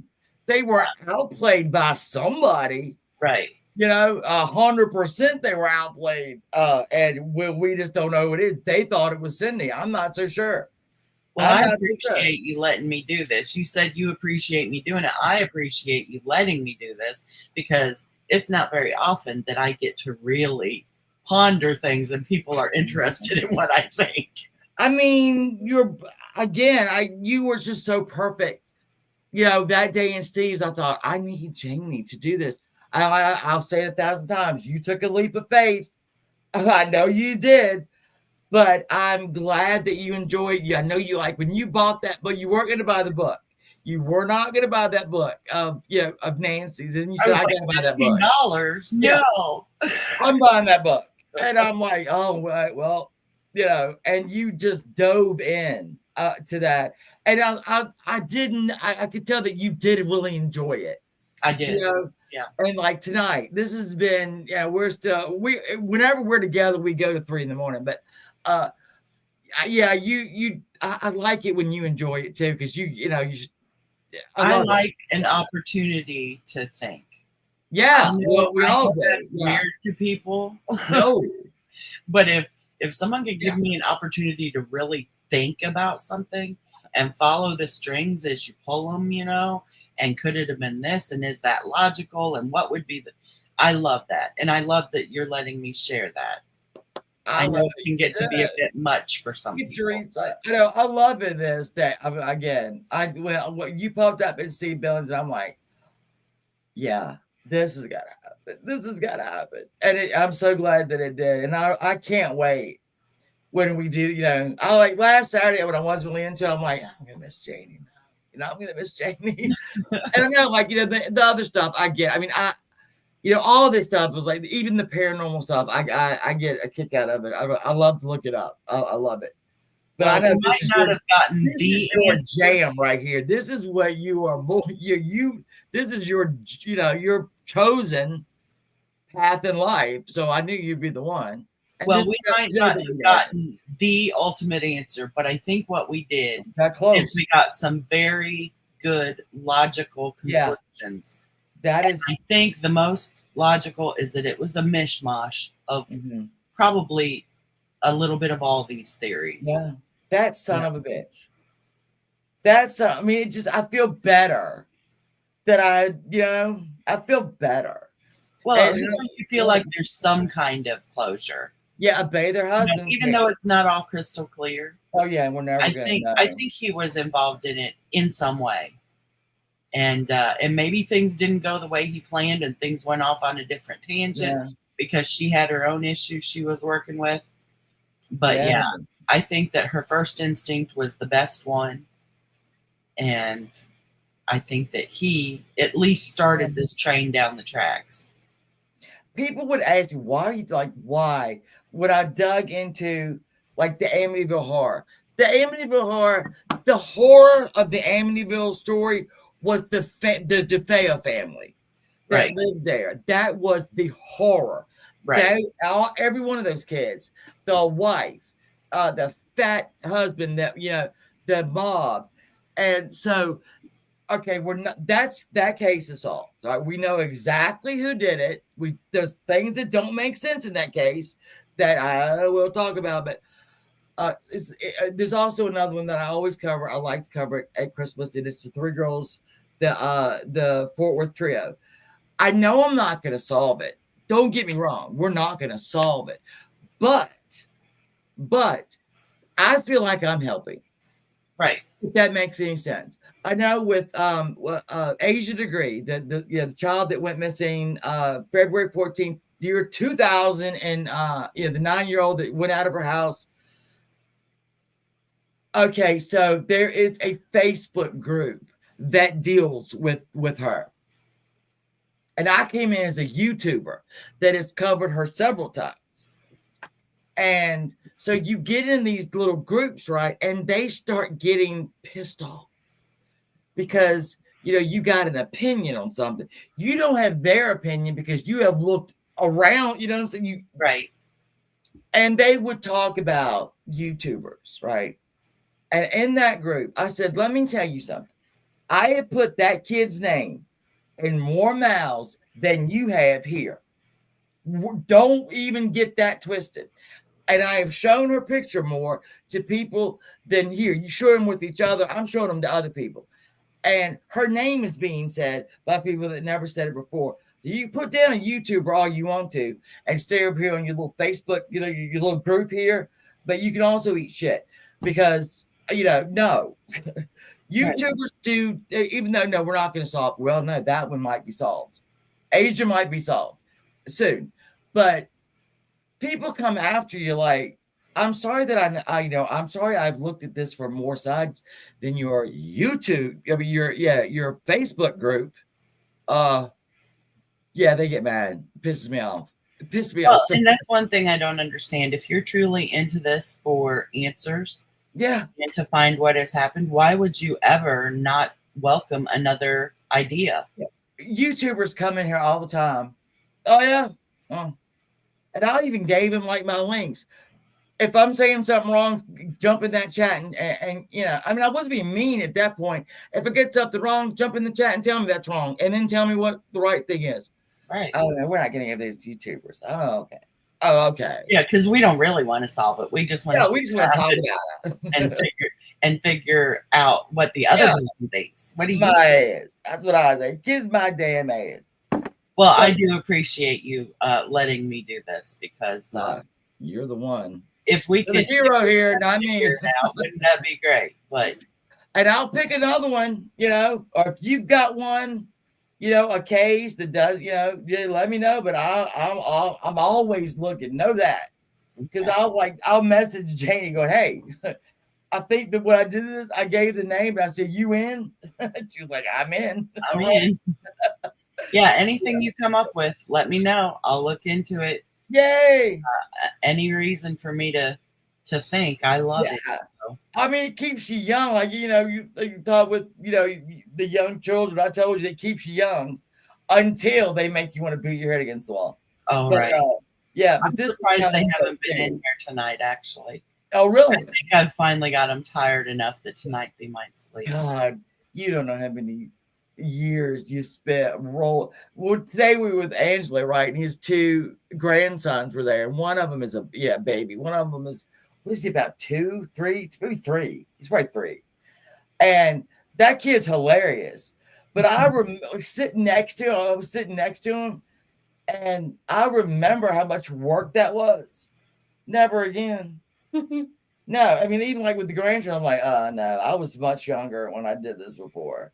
So yeah, I appreciate that. Hoping that you got them tired enough to please go to sleep. Please go to sleep. Well, when they're with their mom, their stepdad gets up at like 4:30 in the morning and to get ready for work. Yeah. And so kind of the whole house gets up, and then later they go back to bed. So when they got a pattern. Yeah. So when they get here, it's kind of getting them where we don't go to bed till later at night and we sleep the whole night. Because that's what we're supposed to do, you little. Right. Because their mother they're tired and ready to go to bed at like 6 o'clock in the evening there. That's crazy. Because they get up at 4:30 in the morning. 4:30 in the morning. Yeah. No. We try and keep them up till 9. I get it. Listen. There's something about that sleeping in the morning, man. I love that shit. Oh, I do. Thank you, Halloween Baby and Jonathan. Yeah, I saw the thing. It was like what, a 3-point something. I just didn't see where it was. I'm assuming California, but I could be wrong. But so we had the 8.8 in Russia. We had the 4. Was it 4? Off of. I can't remember now. Damn it. She is angry. Me? The Earth. No, it's just all connected. But Edgar Casey does have a theory about volcanoes, that they're all connected, and that, and we know that they are. Okay, we know that there's a only plate of, but he back in the 40s said that they were all connected, and that one big one's going to go up here and it's going to do it over here, and he was absolutely right. He was right. I'm with Kat. She's angry. She's angry. She's pissed. I get that. She's reminding us that we are temporary. Exactly. There you are. Don't think too much of yourself, honey, because I can take you out with a fucking tree. Okay, I don't need anything but a tree. But I will shake the earth under you until everything you know is away. Right. She is at the point where she's like, oh, you thought I didn't mind when you took everything from me and never gave anything back? Mm-hmm. Yeah. Got me all dirty here. Now I'm pissed. So we're going to, I can't imagine living through an 8.8. I can't imagine that. And it, unfortunately, and we'll go on this, but the quakes that big usually hit areas that are so poor anyway, no infrastructure, homes that are not even anywhere near a code of any type. Yeah. And did you see the surgeons holding that man on the table that they were operating on? That was insane. I mean, it should humble you. Right. It should humble every one of us that literally, we have dirtied her up. She's pissed. And the earth is always self-cleaning. Mm-hmm. I say that a lot. People don't understand what I'm saying. Yeah. Like floods, fires, storms. The earth is self-cleaning. And, back in the day when there wasn't all this, you could get a lightning strike on a forest, burn it down. That's fine. Who gives a shit? But now, it's self-cleaning. And just because you put a house in the middle of it does not mean a damn thing to Mother Nature. She gives no shit. The earth will keep its equilibrium. Oh, yeah. And it will clean itself. And if you don't think it will, what is it? I think it was Florida. It was Florida. After the last, I think they had some pretty good, hurricanes last year. And like the insurance, people aren't going to insure them anymore. And the people in Florida on the coast are like, that's unheard of. Okay, honey. Well, then live there with no insurance. I can't get insurance here in Texas now. My insurance company, when I paid off my mortgage, the insurance was, you have to have it when you have a mortgage. You have to have it, But when I went to re-update it after my mortgage was paid off, I can't get insurance where I live in Texas because it's a flood zone. Isn't that what insurance is for? Lay their heads down at night that make those decisions. Mm-hmm. They lay their head on their pillow and they can actually sleep at night. Right. So I thought, well, I'll get smart and I'll just bundle with my car insurance. Surely they'll do it. I've been with them for like 18 years and never had a thing. They said, no, we don't do Texas anymore. So I'm like, so what am I supposed to do then? Apparently Texas is screwed along with Florida. I don't know. Don't get me started because I'll go into politics. And then we can't solve all these problems tonight. Well, we probably could. I mean, what is it, 12:30? We probably could by the morning. We can solve them real easily just by saying quit being dickheads. Well, that's my thing for everybody. But me and you, we could probably solve it by 6 a.m. in the morning. But I got up at 4:15 this morning. So I got to go to bed. But, we can solve them another time. It's fine. Right. We're going to solve the problems, people. Don't worry. We'll get back to you. We'll start a Facebook group. Right. Because that's where things get solved. Because there's a lot of assholes over there that know everything. We're coming over. We're going to come over, Facebook. Yeah. Shannon Janey 2028. Put it on the ticket. Put it up. We're going to start getting our, pins and all that bullshit. With pins, we can have all the, like, Charlie's Angels. Like, the presidential little poster things. Yeah. That we know. Why not? Two bitches with guns. Two mad bitches with guns. Two mad bitches with guns. Nobody's messing with that shit. You think Putin's gonna do something? I've had hot flashes today, Mr. Putin. Mr. Putin. Yes, I'm a little constipated. Janie is. We're not in the mood for you today. I'm craving chocolate. Yeah, we're craving chocolates. Don't make me take my earrings and my shoes off because we're going to have a fucking problem. If Shannon ever says, hold my shoes, I know it's going down. Yeah. Oh, really, Putin? Oh, really? Oh, okay. Yeah. Hold my earrings. Because I'm getting ready to delete your ass. I ain't got to fight you. I'm just going to go down, Russia, delete. That's all I got to do. So, yeah. All right. I love you. And I thank you for coming. We had a good time.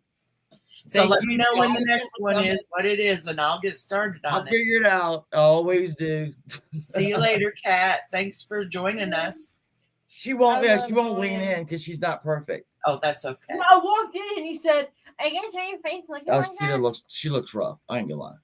I was lying in my bed. I took a nap, I know. and then I was waking up. Can you put my pictures in? She won't teach me how to load my photo. I do it in front of you. I don't You care. click that button. You click that button, and it's right there. There's too many buttons. I don't know that. All right, I'm jumping off here. Thank you.